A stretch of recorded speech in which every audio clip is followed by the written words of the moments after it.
சந்தோஷமா இருக்கீங்களா? இல்லையா? சில பேர் என்ன சொல்ல போற சீரியஸா பார்க்குறாங்க. கடவுள் உங்களோட பேச போறாரு, பேசிக்கிட்டு இருக்காரு, பேச போறாரு.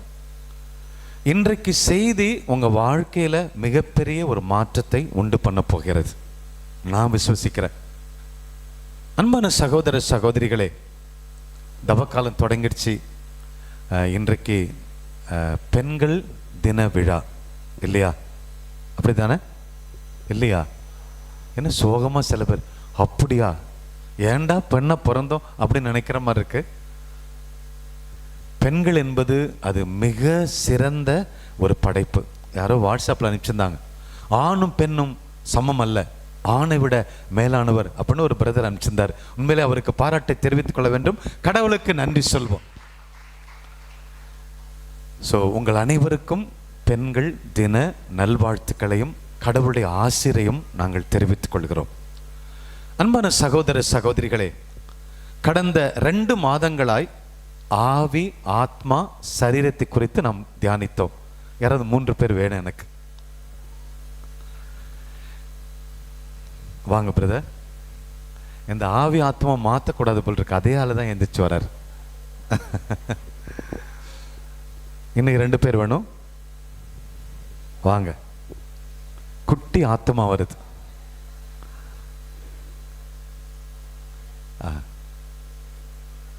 அத வரார், வாங்க. உங்க பேர் என்ன? Jerome Mathew. Jerome Mathew. Mathew. Mathew கரெக்டா? ஜெரின். புகழ். Praise God. என்னடா ஒரு ஆள் பெருசா இருக்கு, மற்றவங்களாம் சின்னதா இருக்காங்கன்னு பயப்படாதீங்க, எல்லாம் அந்த ஆத்மா சைஸ் தான் இருக்கு. நம்ம தியானித்தோம் உடல், ஆத்மா, ஆவி அப்படின்னு பார்த்தோம். ஜெரோன், ஜெரின் அண்ட் புகழ். இப்போ கடந்த மாதம் 2 மாதமும் என்ன செஞ்சோன்னா, ஒரு மனிதன் அது ஒரு ஹைபிரிட் கிரியேஷன் சொல்லணும். இந்த ஹைபிரிட் கார்லாம் வருதுல்ல, ஹை கிராஸ் கார்லாம்.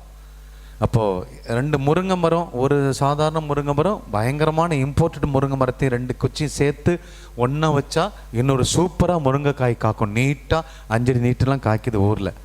அந்த மாதிரி ஹைபிரிட் முருங்கைக்காய் மாதிரி ஹைபிரிட் மனுஷன். நம்ம எல்லாமே மிக உயர்வாய் படைக்கப்பட்டவர்கள். கரங்களை தட்டி கடவுளுக்கு நன்றி சொல்லும். அதைத்தான் நாம் தியானிச்சிட்டு இருக்கோம். ஒவ்வொரு மனுஷன்கிட்டையும் உடம்பு, ஆத்மா, ஆவி இருக்கு. ஆவி கடவுளோட பேசுது, உடம்பு இந்த உலகத்தோட பேசுது. அவற்றை கண் வழியா இந்த உலகத்தை பார்க்குது, காது வழியா, மூக்கு வழியா, வாயு வழியா, இந்த தோல் வழியா இந்த உலகத்தை பார்த்து ஆத்மாவுக்கு சொல்லுது. ஆத்மா ஆவிட்ட கேட்குது, டிஸ்கஸ் பண்ணுது. ஆவி என்ன சொல்லுதோ அந்த ஆத்மா உடனே ஏற்றுக்கிட்டு உணர்ச்சிகளோட இந்த உடம்புக்கு அனுப்புது அதிர்வுகளை. உடனே இந்த உடம்பு போய் செய்யுது. இதை நம்ம எப்படி செய்துங்கிறத கடந்த 2 மாதங்களாய் பார்த்தோம். இப்போ நம்ம ஒவ்வொருத்தராக நம்ம பார்க்க போகிறோம். இன்றைக்கு ஆத்மாவை குறித்து பார்க்க போகிறோம். ஆத்மாவை குறித்து, உடல், ஆத்மாவை குறித்து, ஜெரினை குறித்து பார்க்க போகிறோம். அன்பானவர்களே, ஆண்டவர் சொன்னார், உலகமெல்லாம் தனதாக்கி கொண்டாலும் தன் ஆத்மாவை இழப்பானெனில் அதனால் அவனுக்கு எந்த பயனும் இல்லை, எந்த ப்ராஃபிட்டும் இல்லை. நில் ப்ராஃபிட், லாஸ். இன்னும் என்ன சொல்றாருன்னா, தன் ஆத்மாவை இழந்துட்டானா அந்த ஆத்மாவை இழந்ததற்கு ஈடா அவனால் என்ன கொடுக்க முடியும்? What man can compensate for the loss of his soul அப்படிங்கிறார். அப்போ ஆத்மாவை, ஜெரினை இழந்துட்டா அதற்கு ஈடா எதையுமே கொடுக்க முடியாது. ஆத்மா அவ்வளவு ரொம்ப ரொம்ப முக்கியமான பகுதி. உடம்பை விட, ஆவியை விட ஆத்மா ரொம்ப ரொம்ப முக்கியம். இது சரியாக புரிஞ்சுக்கலன்னா நீங்கள் யூடியூப்பில் கடந்த 2 மாதங்கள் என்ன தியானித்தங்கிறத நீங்கள் பார்க்கலாம். அன்பான சகோதர சகோதரிகளே, உடல் உலகத்தில் கண் வழியாக பார்க்குது. இந்த மலை அழகாக இருக்குன்னு மலையை பார்க்குது. உடனே அந்த இன்ஃபர்மேஷனை ஆத்மாவுக்கு சொல்லுது, ஆமாம் அப்படின்னு சொல்லி. உடனே ஆவிக்கு சொல்லுது, மலை ஏறலாமான்னு கேட்குது. ஓகே ஓகே ஏறலாம் அப்படின்னு ஆவி சொல்லுது. உடனே ஆத்மா அந்த உடம்புக்கு அந்த உணர்வுகளை கொடுத்து, ஏறத்துக்கு ஆற்றலை கொடுத்து சக்கு சக்குன்னு மலை ஏறுறாங்க. இப்படி தான் இது நடக்குது. ஆவி என்ன செய்யுது? புகழ், கடவுளோட பேசி இன்னைக்கு ஞாயிற்றுக்கிழமை கோயிலுக்கு போகணுன்னு ஆத்மாட்ட சொல்லுது. ஆத்மா உடனே என்ன பண்ணுது? இந்த உடம்புகிட்ட சொல்லு, ஏந்திரி ஏந்திரி, சீக்கிரம் 6 மணிக்கெல்லாம் ஏந்திரி, சீக்கிரம் 6:30 மணிக்கெல்லாம் பூசை குளிச்சு சீக்கிரம் போகணும் அப்படின்னு சொல்லி இந்த உடம்புக்கு ஜெரோன்ட்ட சொல்லி கோயிலுக்கு கரெக்டாக டைமுக்கு போகுது. இப்படி தான் இங்கிருந்து அங்கே போகுது, அங்கிருந்து இங்கே வருது. இந்த உடல், ஆத்மா, ஆவி, ஆத்மா இப்படி செயல்படுது. பாடி, சோல் அண்ட் ஸ்பிரிட். அன்பானவர்களே, இந்த ஆத்மா கடவுள் கொடுத்த மிகப்பெரிய கொடை. ஆனால் கடவுள் கொடுத்தது நல்லதாக தான் கொடுத்தார். It's a precious gift given by God. ஆனாலும் அது ஒரு கிரிட்டிக்கலான ஒரு கொடை. ஏன் அப்படின்னா, இந்த ஜெரின் இவங்கெல்லாம் கடவுள் மேனேஜ் பண்ணிடலாம், இந்த ஆவியும் கடவுள் மேனேஜ் பண்ணுவார், கண்ட்ரோல் பண்ணுவார். இவரை மட்டும் யாரும் கண்ட்ரோல் பண்ண முடியாது, அவர் மட்டும்தான் கண்ட்ரோல் பண்ண முடியும். அருமையான ஒரு படைப்பு. ஆனால் இவன் மட்டும் கண்ட்ரோல் பண்ணுறதுனால தான் இந்த பிரச்சனை. எல்லாருக்குமே ஆத்மா, அது உங்கள் ஆசைகளை கண்ட்ரோல் பண்ண முடியாது. பாருங்களேன், கடவுள் சொல்வார் குடிக்காதுன்னு சொல்லுவார், நம்மளால் குடிக்காமல் இருக்க முடியலையே. கடவுள் சொல்வார் கோயிலுக்கு கரெக்டாக டைமுக்கு வான்னு சொன்னால் வர முடியாது, அவர் இஷ்டம் போல தான் வருவார். அதனால தான் த டேஞ்சரஸ் கிஃப்ட், ஒரு ஆபத்தான கிஃப்டும் இந்த ஆத்மான்னு சொல்லி நம்ம பார்த்தோம். அன்பான சகோதர சகோதரிகளே, அப்போ கடவுள், God does not have control over this soul. ஆத்மா மேலே கடவுளுக்கு எந்த விதமான கண்ட்ரோலும் இல்லை, கேட்கறது இல்லை. நாம் என்ன செய்கிறோம்? நம்ம திருப்திப்படுத்துறதுக்காக வீட்டில் ஆரோக்கியமாக படம், இந்த சுருவம் அவங்கெல்லாம் வச்சு மாலை போடுமே தவிர அவங்க பேச்ச ஒரு நாள் நம்ம கேட்க மாட்டோம். நாம் நினைக்கிற பொண்ணு தான் கல்யாணம் பண்ணுவோம், நான் நினைக்கிற பொண்ணு தான் கல்யாணம் லவ் பண்ணுவேன், நான் நினைக்கிறதான் சொல்லுவேன், நான் இந்த சாராயம் தான் குடிப்பேன், நான் செய்தான் செய்வேன்னு சொல்லிட்டு இருப்போம். ஆகவே ஆத்மா நம்ம கண்ட்ரோலில் மட்டும்தான் இருக்குங்கிறத நல்லா புரிஞ்சிருப்பீங்கன்னு நினைக்கிறேன். அன்பான சகோதர சகோதரிகளே, இந்த 2 பேரும் போயிடலாம். நீங்கள் 2 பேரும் நீங்கள் மட்டும் இருங்க. நீங்கள் அப்படி உட்காருங்கிறத நான் கூப்பிட்றேன், இந்த சேரில் உட்காருங்க. ஆத்மா, இன்னைக்கு இதை மட்டும்தான் நம்ம பார்க்க போகிறோம். ஒரு மனிதன், நீங்கள் ஒரு வேலை செய்கிறீங்க, வீட்டில் ஹவுஸ் ஒய்ஃபாக இருக்கலாம், இன்ஜினியராக இருக்கலாம், ஜட்ஜு, யாராவனாலும் இருக்கலாம், நீங்கள் எவ்வளோ பெரிய ஆளானாலும் இருக்கலாம். வேலை செய்கிறீங்களா இல்லையா? வேலை செய்கிறீங்க. ஏன் வேலை செய்கிறீங்க? நீங்கள் டெய்லி வேலைக்கு போகிறீங்க. ராபின்சன் ஏன் கம்பெனி வச்சு கஷ்டப்படுறாரு? ஏன் வேலைக்கு போகிறாரு? ஏன் விக்டர் வேலைக்கு போகிறார்? சுந்தர் ஏன் வேலைக்கு போகிறாரு? ஏன் வேலைக்கு போகிறீங்க அப்படின்னு கேட்டால் என்ன சொல்லுவீங்க? ஏன் வேலைக்கு போகிறீங்க? ஹலோ, சம்பாதிக்க. யார் சொன்னா? சம்பாதிக்க. இதுதான் எங்கள் பிரச்சனையே. இதுதான், நான் சம்பாதிக்க போகிறேன், என் வயிற்று பசிக்காக போகிறேன், என் பொழப்புக்காக போகிறேன், என் பொண்டாட்டிக்கு நகை வாங்குறதுக்காக போகிறேன், நான் ஒரு இடம் வாங்குறதுக்காக போகிறேன். அப்படிங்கிறதுனால தான் சோம்பேறித்தனமாக நம்ம வேலை செஞ்சிட்ருக்கோம். அன்பான சகோதர சகோதரிகளே, வேலை செய்வது நம்ம வாழ்கிறதுக்காக வேலை செய்யலை.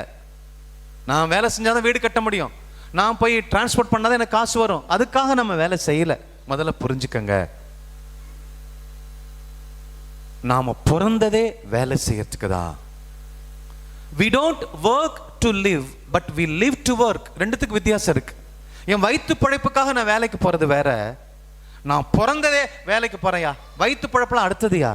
நான் பிறந்ததே வேலை செய்யறதுக்கு தான் அப்படின்னா என் குறிக்கோள் கரெக்டாக இருக்கும். வயிற்று பிழைப்புக்காக வேலை போகிறேன்னா லஞ்சம் வாங்குவேன், தப்பு செய்வேன், நான் எதை வேணாலும் செய்வேன், குடிப்பேன், எல்லாம் வேணாலும் செய்வேன். ஐ லிவ் டு ஒர்க் அப்படிங்கிறதுக்கும் ஐ ஒர்க் டு லிவ் அப்படிங்கிறதுக்கு வித்தியாசம் இருக்கு. நான் வாழ்கிறதே வேலை செய்யறதுக்கு தான், பிறந்திலேருந்து வாழ்கிறதே வேலை செய்யதான் அப்படிங்கிறதுக்கும், நான் வேலை செய்கிறது வாழ்கிறதுக்காக, வயிற்று பசிக்காக, கடன் அடைக்கிறதுக்காக அப்படிங்கிறது வித்தியாசமாக இருக்கும். ஆனால் விவிலியம் என்ன சொல்லுது? நம்ம பிறந்ததே கடவுளுடைய வேலை செய்யதான், வேற ஒன்றுமே இல்லை. வயிற்று பசிக்காக, பொண்டாட்டிக்கு நகை வாங்கிறதுக்காக அல்லது வீடு கட்டுறதுக்காக இல்லை, அது தானாக வரும். நம்முடைய கொள்கை என்ன? நான் பிறந்த வேலை செய்யறதுக்கு தான், அவ்வளவுதான். அப்படி வச்சிட்டோம்னா எல்லாம் நடக்கும். திங்கக்கிழமை உங்களுக்கு போர் அடிக்காது, ஸ்கூலுக்கு போகும்போது வேதனை வராது, சோம்பேறித்தனம் வராது, கை கால் முறுக்க மாட்டீங்க, தொடர்ந்து செய்வீங்க. அன்பானவர்களே, ஒரு மனிதன் வேலை எதுக்கு செய்கிறான் அப்படின்னா தன்னை வெளிப்படுத்த. work will reveal you who you are. நீங்க யாருன்னு நீங்க செய்யற வேலை தான் உங்களை வெளிப்படுத்தும். இந்த உலகத்தை கடவுள் படைத்தார். ஆதாம் ஏவாளை, ஒரே ஆணு ஒரே பெண்ணை தான் ஃபர்ஸ்ட் படைச்சார். உலகத்தை எல்லாத்தையும் படைச்சிட்டு ஆதாம் ஏவாளை படைச்சார். படைச்சிட்டு கடவுள் சொன்னாரு, டேய் ஆதாம் ஏவாள், போய் அந்த நிலத்தை பண்படுத்துங்க, ஏர் ஓட்டுங்க அப்படின்னு சொன்னார். அப்போ அவங்க போய் அங்க இருக்கிற ஏற்கனவே இருக்கிற பழம் காய்களை பறிச்சு லபக்கு லபக்குன்னு சாப்பிட்டு இருந்தாங்கன்னா அவங்க வயிற்றுக்காக வேலை செஞ்சிருப்பாங்க. ஆனால் அவங்க போய் என்ன செஞ்சாங்கன்னா, அந்த கரடு முரடாக இருக்கிறது ஏறு ஓட்டினாங்க, மண்வெட்டியால் வெட்டுனாங்க, தண்ணி ஊற்றுனாங்க, விதையை தக்காளி விதை போட்டாங்க, கடலை விதை போட்டாங்க, மரத்தை ப்ரூனிங் பண்ணாங்க, மரம் காய்ச்சுது, தக்காளி செடி வந்துச்சு. இதெல்லாம் பார்க்க பார்க்க தனக்குள்ள இவ்வளோ பெரிய ஆற்றல் இருக்குங்கிறத வேலை செய்யும்போது தான் புரிஞ்சுக்கிறாங்க. பிரைஸ் தி லார்ட், ஹல்லேலூயா. சோம்பேறினால என்னைக்குமே அவனை புரிஞ்சிக்கவே முடியாது. அப்போ நான் செய்யற வேலை, இன்னைக்கு லேடிஸ்லாம் இருக்கிறாங்க 30 வருஷம் 40 வருஷம், காலை எழுந்து டிஃபன் செய்யணும், மத்தியானம் சாம்பார் வைக்கணும், நைட்டு சப்பாத்தி சுடணும், இதையே திருப்பி திருப்பி திருப்பி திருப்பி 30-40 வருஷம் செஞ்சாலும் அவங்களுக்கு போர் அடிக்காது.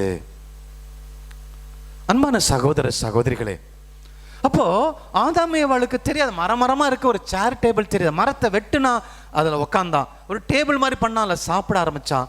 அப்போ இந்த வேலை செய்ய செய்யதான் தனக்குள்ள கார்பெண்டர் இருக்கிறாரு அப்படின்னு புரிஞ்சுக்கிட்டான். அப்போ நீங்க செய்யற கடினமான வேலை உங்களை யாருன்னு வெளிப்படுத்துது. ஆனா இதுல ஒரு சிக்கல் இருக்கு பாருங்களேன், நல்லா புரிஞ்சுக்கணும். வேலை பர்பஸ், வேலை உங்களுக்கு எதிர்காலத்தை கொடுக்காது. நீங்க ஒரு ப்ராஜெக்ட் மேனேஜரா இருக்கீங்க, அல்லது கன்ஸ்ட்ரக்ஷன் மேனேஜரா இருக்கிறீங்க, அல்லது ஃபைனான்ஸ் மேனேஜரா இருக்கீங்க, அந்த வேலை, நீங்க ஒரு பிஸ்னஸ் வச்சிருக்கீங்க, அந்த வேலை உங்களுக்கு நித்திய ஜீவனை கொடுக்காது, எதிர்காலத்தை கொடுக்க முடியாது. Your work cannot give you future. ஏன் அப்படின்னா, இப்போ என் மனைவி இருக்காங்கன்னு வச்சுங்களேன், என் மனைவி 33 வருஷமா மறுபடியும் சமைச்சிருப்பாங்க. வீட்டில் டெய்லி காலையில் 7:30க்குள்ளார சாப்பாடு சமைச்சு மெர்சிலாவுக்கு அனுப்பணும், பிரகாஷ்க்கு அனுப்பணும், என்ன பேக் பண்ணணும், 7:30க்குள்ள எல்லாம் முடிக்கணும். மெர்சிலா பொறுத்த மாதிரி காலை சாப்பாடு மத்தியான சாப்பாடு முடிச்சிடணும். அதுக்கப்புறம் கொஞ்சம் கொஞ்சமாக மற்ற வேலையெல்லாம் செய்யணும். அப்புறம் மத்தியான சாப்பாடு, அப்புறம் நைட்டு, இப்படி தொடர்ந்து அதே வேலையை செய்யும் பொழுது எரிச்சலாக இருக்கும், போர் அடிக்கும்.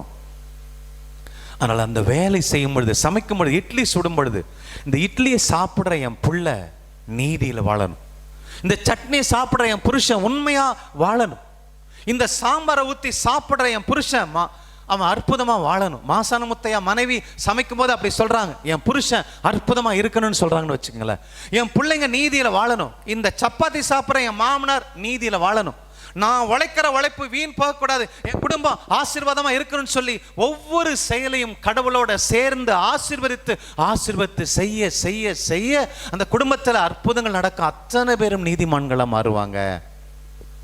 Price the Lord. கரங்களை தட்டி கடவுளுக்கு நன்றி சொல்லும். அப்போ சில வீட்டில் பெண்கள் ஹவுஸ் ஒய்ஃபா இருப்பாங்க, சமைச்சுக்கிட்டே இருக்க எனக்கு போர் அடிக்குதுன்னு சொல்லுவாங்க.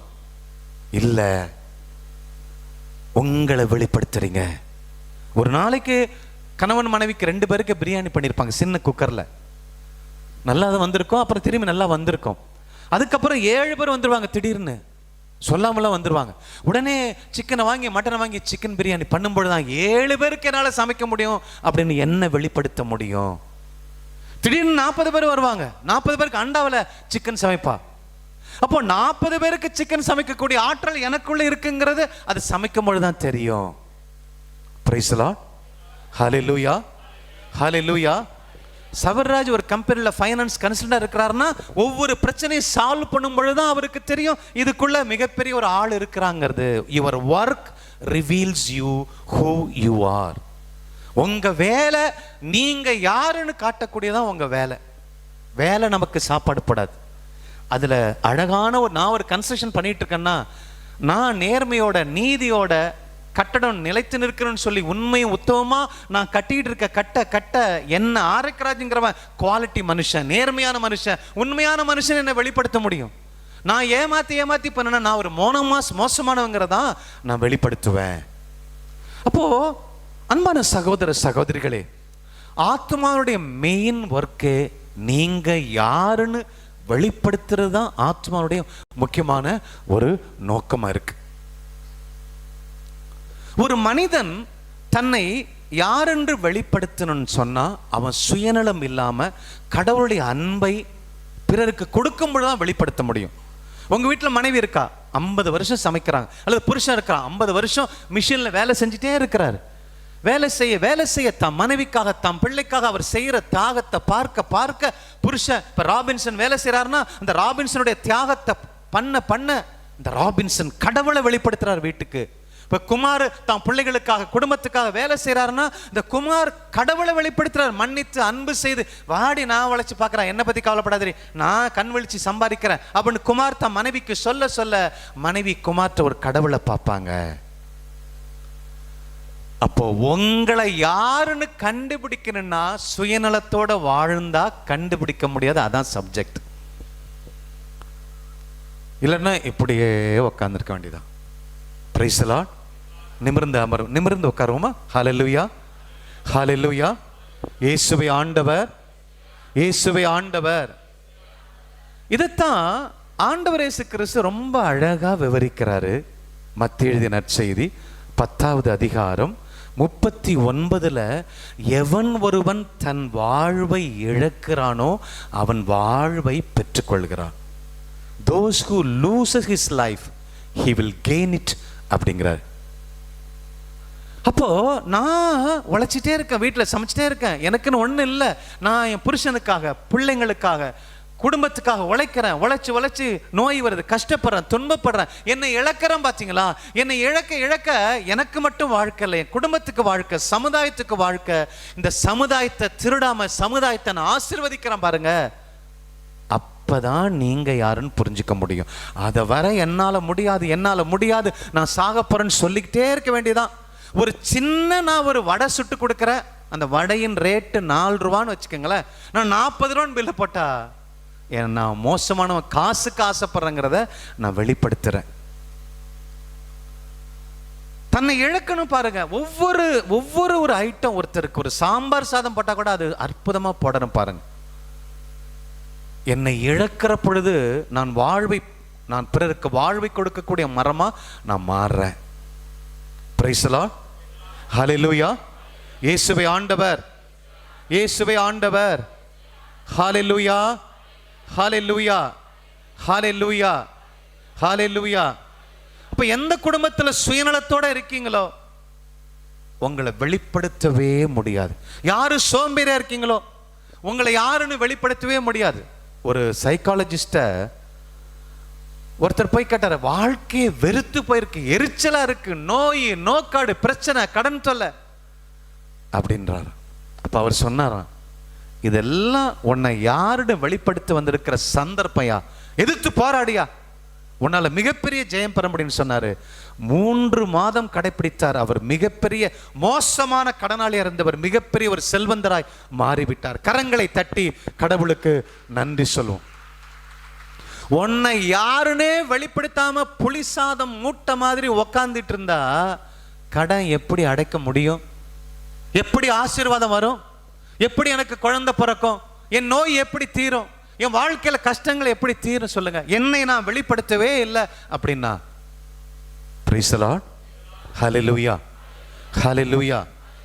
அன்பான சகோதர சகோதரிகளே, ஆத்மா ரொம்ப ரொம்ப முக்கியம் பாருங்க. நம்மை வெளிப்படுத்தக்கூடிய ஒரு பகுதி ஆத்மா. நீங்க யாரு? எப்பேற்பட்ட ஜெப வீரர், எப்பேற்பட்ட விசுவாச வீரர், எவ்வளவு உண்மை உள்ளவர், எப்படி பிறரை மன்னிக்கிறீங்க அப்படின்னு உங்களை வெளிப்படுத்தக்கூடிய உங்க பகுதி தான் உங்களுக்கு இருக்கக்கூடிய அற்புதமான பகுதி ஆத்மா. ஆத்மாவில் இருக்கிற ஆற்றல் வேற யாருக்கும் இல்லை. இப்ப நீங்க 3 பேர் வாங்க, 2 பேர் வாங்க. உனக்கு ரெஸ்ட் இல்லை. ஆத்மா 3 பகுதிகளாக இருக்கு. இந்த ஆத்மா மட்டும் இன்னைக்கு பார்ப்போம். ஆத்மா 3 பகுதிகளாக இருக்கு. 1, இப்ப இவர் ஆத்மா இல்ல, ஆத்மாவின் 3 பகுதியாக. இவர் சித்தம், வில், ஆசை, என்னுடைய கொள்கை, என்னுடைய எதிர்நோக்கு, என்னுடைய உற்சாகம், உந்து சக்தி, மோட்டிவேஷன். இவரு தான் வில், என்னுடைய ஆசை. இப்ப கோபிராஜ் இருக்கிறாரு, அந்த பெண்ணை தான் கல்யாணம் பண்ண ஆசைப்பட்டாரு, முடிச்சிட்டார் கதையை. அதான் இந்த சித்தம், வில், ஆசை. படிக்கணும், இன்ஜினியரா மாறணும்னு நினைச்சாரு, பண்ணிட்டாரு. சித்தம் இது பவர்ஃபுல். ஆத்மாவுடைய முக்கியமான பகுதி இந்த ஜெரோன் தான், பையன் தான் பவர்ஃபுல் பர்சன். இவரு தான் எல்லாரையும் ஆள வைப்பார். அப்போ இவர் சித்தம், இவர் இமோஷன், உணர்ச்சிகள், அழுகிறோம், சிரிக்கிறோம், சந்தோஷமா இருக்கும், கோவப்படுறோம், இப்படி பல்வேறு உணர்ச்சிகள், உணர்வுகளை உடையவர் இவர் இமோஷன் என்று சொல்றோம். ஆத்மாவுடைய 2வது பகுதி. ஆத்மாவுடைய 3வது மிக முக்கியமான பகுதி மனது, மைண்ட், மனசு என்று சொல்றோம் இல்லையா, அந்த மனசு. இதுதான் ஆத்மாவின் 3 பகுதி. 1 சித்தம், உணர்ச்சிகள், மனசு. சித்தம் சொல்லுங்க, வாய்த்திறன் சொல்லுங்க. உணர்ச்சிகள், எமோஷன். அது என்னது? மனசு. அன்பான சகோதர சகோதரிகளே, இவங்க எப்படி, இந்த ஆத்மா எப்படி இயங்குது அப்படின்னு சொல்ல போறேன். ஏற்கனவே சொன்னேன், இன்னைக்கு சொல்லிட்டு நம்ம சப்ஜெக்டுக்குள்ள போவோம். இவர் சொல்றார், ஜெரோன். எல்லாம் 3 பேரும் ஒரே ஆளு தான், தனித்தனி ஆளு, ஒரே 3 பகுதிகளாக இருக்கிறாங்க. அப்போ ஜெரோன் சொல்றாரு, அங்க ஒரு இடத்துக்கு போனாரு, நல்ல மசில்ஸோட அழகான ஒரு பையனை பார்க்கறாரு. அவனை கேட்குற, நீ எப்படி உடம்ப கரெக்டாக மெயின்டைன் பண்ற? நான் ஒரு நாளைக்கு 7 கிலோமீட்டர் சுத்துறேன் அப்படிங்கிறார். அதை பார்த்துட்டு இவர் காப்பி பண்றாரு. உடனே இவர் ஜெரோன் முடிவு பண்றாரு, நிச்சயமா 7 கிலோமீட்டர் நானும் சுத்த போறேன், என் உடம்ப சுகப்படுத்த போறேன், வயிறுலாம் பெருசாயிடுச்சு, நான் சரியாக்க போறேன் அப்படின்னு சொல்லி ஸ்ட்ராங்கா ஒரு தீர்மானத்தை பாஸ் பண்றாரு. அது நேரா மைண்டுக்கு போகும். மைண்ட் என்ன சொல்றாரு? அந்த சித்தம் என்ன சொல்லுதோ அதை கீழ்ப்படியக்கூடிய ஒரு வேலைக்காரன் தான் உங்க மனசு. உங்களுக்குள்ள இருக்கிற அந்த சித்தம் என்ன சொல்லுது, நீங்க என்ன ஆசைப்படுறீங்களோ அதை செய்யக்கூடிய வேலைக்காரன் தான் இந்த மனசு, தமிழ். உடனே என்ன பண்றாரு, எப்படி 7 கிலோமீட்டர் போடலாம், எந்த ஷூவை போடலாம், எந்த ரவுண்டில் போடலாம், எந்த ரோட்ல போடலான்னு பிளான் பண்றாரு இந்த மனசு, மைண்டு. உங்க மைண்டு பிளான் பண்ண உடனே, இவர்கிட்ட சொன்ன உடனே உணர்ச்சி வசப்படுற, எஸ் 1 மாசம் செஞ்சா உடம்பு கரெக்டாயிடும், அழகாயிடும் சொல்லி சந்தோஷமான உணர்ச்சியோட உடனே என்ன பண்றாரு, உடம்புக்கு அதை பாஸ் பண்றாரு. அவர் ஷூலாம் போட்டு நடக்க போறாரு. இப்படிதான் இந்த உடம்பு, அந்த ஆத்மா இயங்குகிறது. சித்தம் என்ன முடிவு பண்ணுதோ அதை அந்த மைண்டு அப்படியே செய்யணும். நீங்க மைண்டுக்கு என்ன சொல்றீங்களோ அதை அப்படியே செய்யும். மைண்டு, மனசு என்பது அது ஒரு வயல் மாதிரி. கடலை போட்டா கடலை தான் முளைக்கும், எள்ளு போட்டா எள்ளு தான் முளைக்கும், கரும்பு போட்டா கரும்பு தான் முளைக்கும். நீ கடலை போட்டு எள்ளு போய் அறுவடை செய்ய முடியாது. அந்த மனசு, இவர் என்ன சொல்றாரோ அதைத்தான் புகழ் செய்வாரு. அன்பான சகோதர சகோதரிகளே, அப்போ இந்த ஆத்மா தப்பா பல நேரங்கள்ல ஆபாச படங்களை பார்க்கலாம், ஒன்றும் தப்பு இல்லை. சினிமா படங்களை பார்க்கலாம், சீரியல் பார்க்கலாம், அல்லது குடிக்கலாம், பொய் சொல்லலாம், லஞ்சம் வாங்கலாம். அந்த வண்டிக்காரன் வரான், அவன்கிட்ட ஒரு 50 ரூபா வாங்கலாம், லாரிக்காரன்ட்ட ஒரு 300 ரூபா வாங்கலாம், அல்லது அவன்கிட்ட கொள்ளையடிக்கலாம், விதவையை கொள்ளையடிக்கலாம். இப்படி தப்பா ஜெரோன் பல காரியங்களை இந்த மைண்டுக்கு சொல்லி சொல்லி சொல்லி இந்த மனசு கெட்டு போயிடுதுங்க நம்ம வாழ்க்கையில. Mind is completely defiled because of negative inputs. மோசமான தவறான இன்புட்டை இந்த ஆத்மாவில் இருக்கக்கூடிய இந்த சித்தம் சொல்லி சொல்லி, ஆசை தானே சித்தம், என்னுடைய நோக்கம் தானே சித்தம், இந்த சித்தம் சொல்லி சொல்லி மைண்டை கெட்டிருக்கு. அன்பானவர்களே, இன்றைக்கு உலகத்துல உடல் நோயில தான் நீங்க ஹாஸ்பிட்டல்ல பார்க்குறீங்க. அந்த உடல் நோய்க்கு அத்தனைக்கும் காரணம் மனநோய்கள். மனம்தான் ரொம்ப ரொம்ப மோசமா இருக்கு பாருங்களேன்.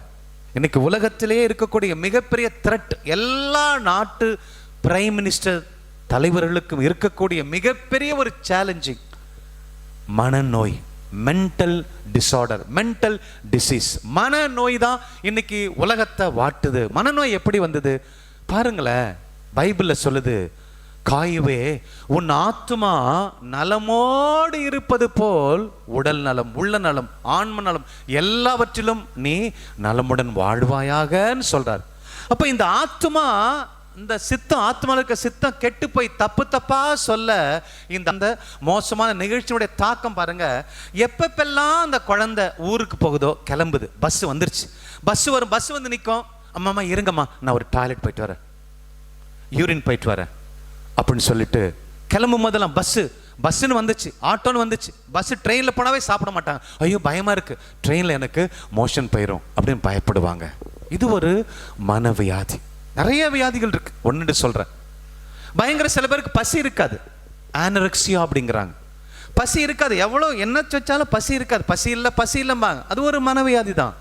அன்பானவர்களே, சில பேர் பார்த்தீங்கன்னா நிறைய சாப்பிட்டுட்டே இருப்பாங்க, வாரி வதங்கி பிரியாணியா சிக்கனா எக்கச்சக்கமாக சாப்பிட்டுட்டே இருப்பாங்க. பிஞ்ச் ஈட்டிங் அப்படிங்கிறாங்க. அதிக சாப்பாடு சாப்பிட்டுட்டே இருக்கணும் பாருங்களேன், சாப்பிட்டுட்டே இருப்பாங்க. எல்லாம் பாருங்க, இந்த இவர் ஜெரோன் ஒழுங்கான ஆர்டர் இங்க கொடுக்காதனால வரக்கூடிய வியாதிகள். சில பேர் பாருங்க ஹைப்பர் ஆக்டிவ் டிசார்டர் அப்படிங்கிறாங்க. ஹைப்பர் ஆக்டிவ்னா வேகமா எல்லா வேலையும் அந்த குழந்தை செய்யும். ரொம்ப வேக வேகமா செயல்படு, அதிவேக செயல் நோய். அப்போ அவன் என்ன செய்ய, அந்த குழந்தைகள் கூட்டு போனோம்னா, நீங்க வீட்டுக்கு ஒரு வீட்டுக்கு கூட்டு போவீங்க உங்க பையங்களை 2 பேர். போன உடனே சோஃபாவில் உட்கார மாட்டான், சோஃபா முதுகு மேலே ஏறி உட்காருவான். ஃப்ரிட்ஜை தள்ளி விடுவான், சேரை டர்ன்னு தள்ளி விடுவான். அங்கே போவான், வேகமாக தட்டுவான், வேகமாக ஓடுவான், எதையும் தாறுபாராக இருப்பான். ஒரு டிவி பார்க்கறான், உடனே புக்கை வேகமாக பிரிப்பான் அந்த குழந்தை. இதெல்லாம் பாருங்க, நாம கொடுக்கிற தவறான கமாண்டுனால மனது பாதிக்கப்பட்டதுனால உண்டாகக்கூடிய நோய்கள் பாருங்க. Hyper active disorder. அன்பான சகோதர சகோதரிகளே, பைபோலார் டிசார்டர் இருக்கு. பைபோலார் அப்படின்னா இருமுனை கோளாறுகள். காலையில் பார்த்தீங்கன்னா சந்தோஷமா ஐயோ அப்படின்பா, சாயந்தரம் பார்த்தா ஒரே ஒப்பாரி. ஒரு நாள் சொல்லுவான் நான் சந்தோஷமா இருக்கேங்க அப்படின்பா, ஒரு நாள் சொல்லுவான் எங்க வீட்டில் ஒண்ணுமே இல்லைங்க அப்படின்பா. 2 எக்ஸ்ட்ரீமா பேசிட்டு இருப்பான். அந்த அம்மா சொல்லும் காலையில, கஸ்பார் நீங்க அருமையான நல்ல மனுஷன் கஸ்பார் தெரியுமா. சாயந்தரம் போச்சுன்னா அவரை மாதிரி மோசமான ஆள் இல்லை அப்படிம்பாங்க. இதெல்லாம் பாருங்க 2 பயங்கரமான ஒரு நோய்கள் பாருங்க. நேத்து இன்னைக்கு சொல்லுவான் நல்லா இருக்கேன், சூப்பரா இருக்கேன். நாளை காலையில் பார்த்தா ஐயோ போச்சு, உடம்பு பூரா வலிக்குது, சரியில்லை, நோய் அப்படின்னு சொல்லுவாங்க. 2 எக்ஸ்ட்ரீம் கேஸா இருக்கு பாருங்களேன். அன்பான சகோதர சகோதரிகளே, அப்போ சில பேர் பார்த்தீங்கன்னா பைபிள்ல வாசிக்கிறோம், லேகியோன் ஆன்சைட்டி அப்படிம்பாங்க, அதாவது கவலைகள். மார்த்தாட்ட சொல்றாருல, மரியா மார்த்தா வீட்டுக்கு ஆண்டவர் இயேசு கிறிஸ்து போறாரு. மார்த்தா மார்த்தா ஏன் இப்படி பலவித காரியங்களை நினைச்சு கவலைப்படுற, why are you so anxious about the worldly things அப்படிங்கிறாரு. உலக பிரியமான காரியத்தை குறித்து கவலை, வேதனை. ஐயோ நான் எப்படி வேலைக்கு போவேன், எப்படி சம்பாதிப்பேன், எப்படி கடன் அடைப்பேன், எப்படி இந்த பொண்டாட்டியை மேனேஜ் பண்ணுவேன், எப்படி இந்த புருஷனை மேனேஜ் பண்ணுவேன், இப்படியே கவலை வேதனையினால கவலையிலேயே வாழ்வாங்க. டிப்ரெஷன். இன்னைக்கு 3 வயசு குழந்தைலாம் டிப்ரெஷன் அப்படிங்குது, மன அழுத்தம் அப்படிங்குது. Price the Lord. கரங்களை உயர்த்தி ஹalleluya ஹalleluya. இயேசுவே ஆண்டவர், இயேசுவே ஆண்டவர், இயேசுவே ஆண்டவர். ஹalleluya. பாருங்க எமோஷன், பாவமா நிக்கிறார் பாருங்களேன். சோகம், அவிசுவாசம், பயம், கலக்கம், இதெல்லாம் எமோஷன். இவருடைய மைண்டில் ஒரு பகுதி பாருங்களேன், எமோஷன். அப்போ நல்ல உணர்வே இருக்காது. ஜபத்துக்கு வந்தா கூட ஏதாவது அற்புதம் நடக்குதான்னு பார்ப்போம் பார்ப்போம் அப்படிதான் வருவாங்க. அப்போ உடம்பு இங்க இருக்கும், அங்க எண்ணம்லாம் இங்க இருக்காது பாருங்களேன். அப்போ இந்த மனம், புகழ் அப்படிங்கிறது ரொம்ப ரொம்ப முக்கியம் நம்ம வாழ்க்கைக்கு. மனசு ரொம்ப முக்கியம் பாருங்க. அதான் நான் சொல்ல போறேன், விசுவாசத்தோட லிங்க் பண்ணி சொல்ல போறேன், உங்க ஜெபத்தோட லிங்க் பண்ணி சொல்ல போறேன். ரொம்ப முக்கியமான ஒரு மெசேஜ் நீங்க வாங்கிக்கணும். அன்பான சகோதர சகோதரி, மனம் இவ்வளவு நோய், தூக்கமின்மை, இன்சோம்னியா அப்படிம்பாங்க, ஃபோபியா, பயம், தவளை கெவலையா பார்த்தா எல்லாத்தையும் பார்த்தாலும் பயந்துகிட்டே கிடக்க வேண்டியதான். டிஸ்லெக்சியா, 1000 எத்தனையோ நோய்கள் வருது. பிறக்கும் போதே நோய் தானே, அதுக்கு என்னங்க பிரதர், அவங்க அப்பா அம்மா செஞ்ச பிரச்சனை தானே. அன்பான சகோதர சகோதரிகளே, எல்லாத்துக்கும் காரணம் இல்லைன்னு சொல்லிட்டு போக முடியாது. இல்லை, நம்ம கரெக்டாக மாறணும்னா நம்ம பிறக்க போற பிள்ளைங்களுக்கு எந்த டிசபிலிட்டியும் இருக்காது. அன்பானவர்களே, அப்போ இந்த மனம் நல்ல மனமா, குட் மென்டல் ஹெல்த் இருக்கணும். நல்ல மனம், சுகாதாரமான ஒரு மனநிலை வேணும் நமக்கு. அப்போ குட் மென்டல் ஹெல்த் அப்படின்னா என்ன? குட் மென்டல் ஹெல்த், என்னுடைய நல்ல மனம், நல்ல மனம் நலமா இருக்குங்க. வயசானாலும் சரி, 70 வயசு 80 வயசு தனிமையில் இருந்தாலும் நல்லா இருக்குங்க அப்படின்னு சொன்னா என்ன அர்த்தம்? அத்தனை பேருக்கும் பிரச்சனை இருக்கு, என்ன சேர்த்தான் சொல்றேன். இந்த சொன்ன நோயில எல்லாருக்கும் கொஞ்சம் கொஞ்சம் % இருக்கும். எனக்கு இல்லைன்னு நினைச்சிருங்க. சில பேருக்கு சீரியஸா இருக்கும். விடுதலை பெறணும். இன்னைக்கு விடுதலை பெறணும். பெற முடியாதுங்கிறதெல்லாம் கிடையாது. கடவுள் முன்னிலையில் அத்தனையிலிருந்து இன்னைக்கு விடுதலை பெறப்போகிறோம்.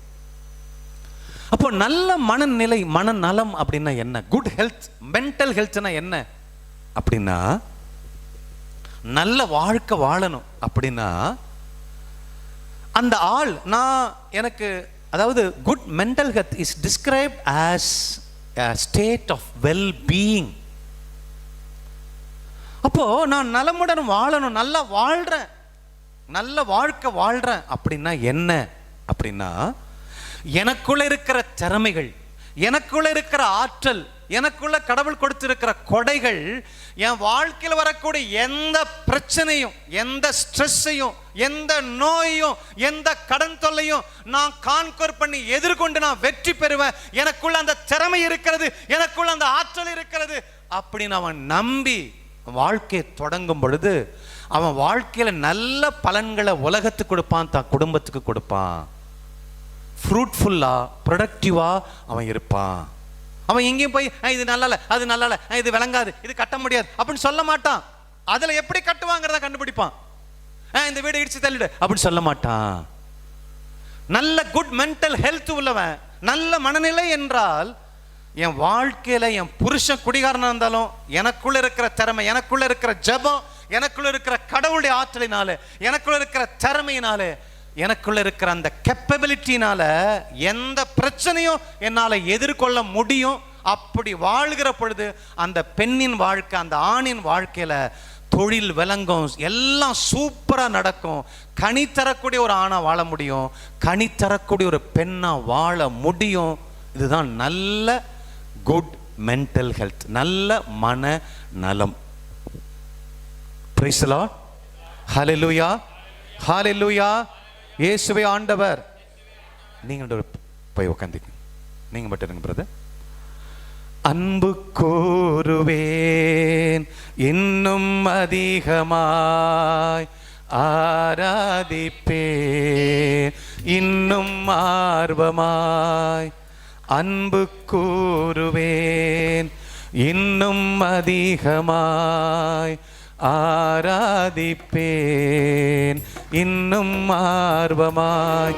உம்மை முழு உள்ளத்தோடு ஆராதிப்பேன், முழு பலத்தோடு. அன்பு ஆராதனை, ஆராதனை, ஆராதனை, ஆராதனை. கரங்களை தட்டி ஆராதனை, ஆராதனை, ஆராதனை, ஆராதனை. அன்பு கூறுவேன், சொல்லுங்க வாய் திறந்து, இன்னும் அதிகமாய் ஆராதிப்பேன் இன்னும் ஆர்வமாய். அன்பு கூறுவேன் இன்னும் அதிகமாய், ஆராதிப்பேன் இன்னும் ஆர்வமாய். Praise the Lord. Hallelujah, hallelujah. இயேசுவே ஆண்டவர். இப்ப பிரதர்ஸ்க்காக, ஃபாதர் ஆகிறதுக்காக பிரதர்ஸ் தங்களை அர்ப்பணிச்சிருக்காங்க. அப்ப அர்ப்பணிக்கும் பொழுது ஃபாதர் ஆகலாமா, ஆகக்கூடாது, வீட்டுக்கு போயிடலாமா, இல்லை கல்யாணம் பண்ணிக்கலாமா, இப்படியே நினச்சிக்கிட்டே இருந்தா அவங்க எப்படி ஒருபடியான ஒரு குருவா வர முடியும்? Praise the Lord. ஹல்லேலூயா. நான் இந்த பிஸ்னஸ் ஆரம்பிச்சா தோத்துருவனா ஜெயிப்பனா, தோத்துருவனா ஜெயிப்பனா நினைச்சா எப்படி நான் ஜெயிக்க முடியும்? நஷ்டம் தான் வந்து சேரும். அப்போ நல்ல மென்டல் ஹெல்த்ங்கிறது, நான் என்ன நடந்தாலும் இந்த உலகத்துல டெம்டேஷன் வரும். என்ன ஒரு பெண்ணு பார்த்து கண்ணடிப்பா, என்ன ஒரு பொண்ணு பார்த்து நக்கல் பண்ணுவா, இல்லை ஒரு ஆணு பார்த்து கண்ணடிப்பான். ஆனா நான் நேர்மையா உத்தமா வாழ முடியும். எனக்குள்ள பரிசுத்தம், எனக்குள்ள செல்ஃப் கண்ட்ரோல் இருக்கு. எந்த சூழ்நிலையில என்னால பாவம் செய்யாம வாழ முடியும், எந்த கடன் தொல்லை என்னால அடைக்க முடியும், எந்த பிரச்சனையை எதிர்கொள்ள முடியும், எந்த மனுஷனை என்னால எதிர்கொள்ள முடியும். இயேசுவின் நாமத்துல என்ன ஜெயிக்க இந்த உலகத்துல எந்த மனுஷனும் பிறக்க முடியல, பிறக்கல அப்படிங்கிற ஒரு அத்தாட்சியோட வாழ்றோம் பாத்தீங்களா, அந்த தைரியத்தோட வாழ்றோம் பாத்தீங்களா, அதுதாங்க நல்ல மனநலம். Price the Lord.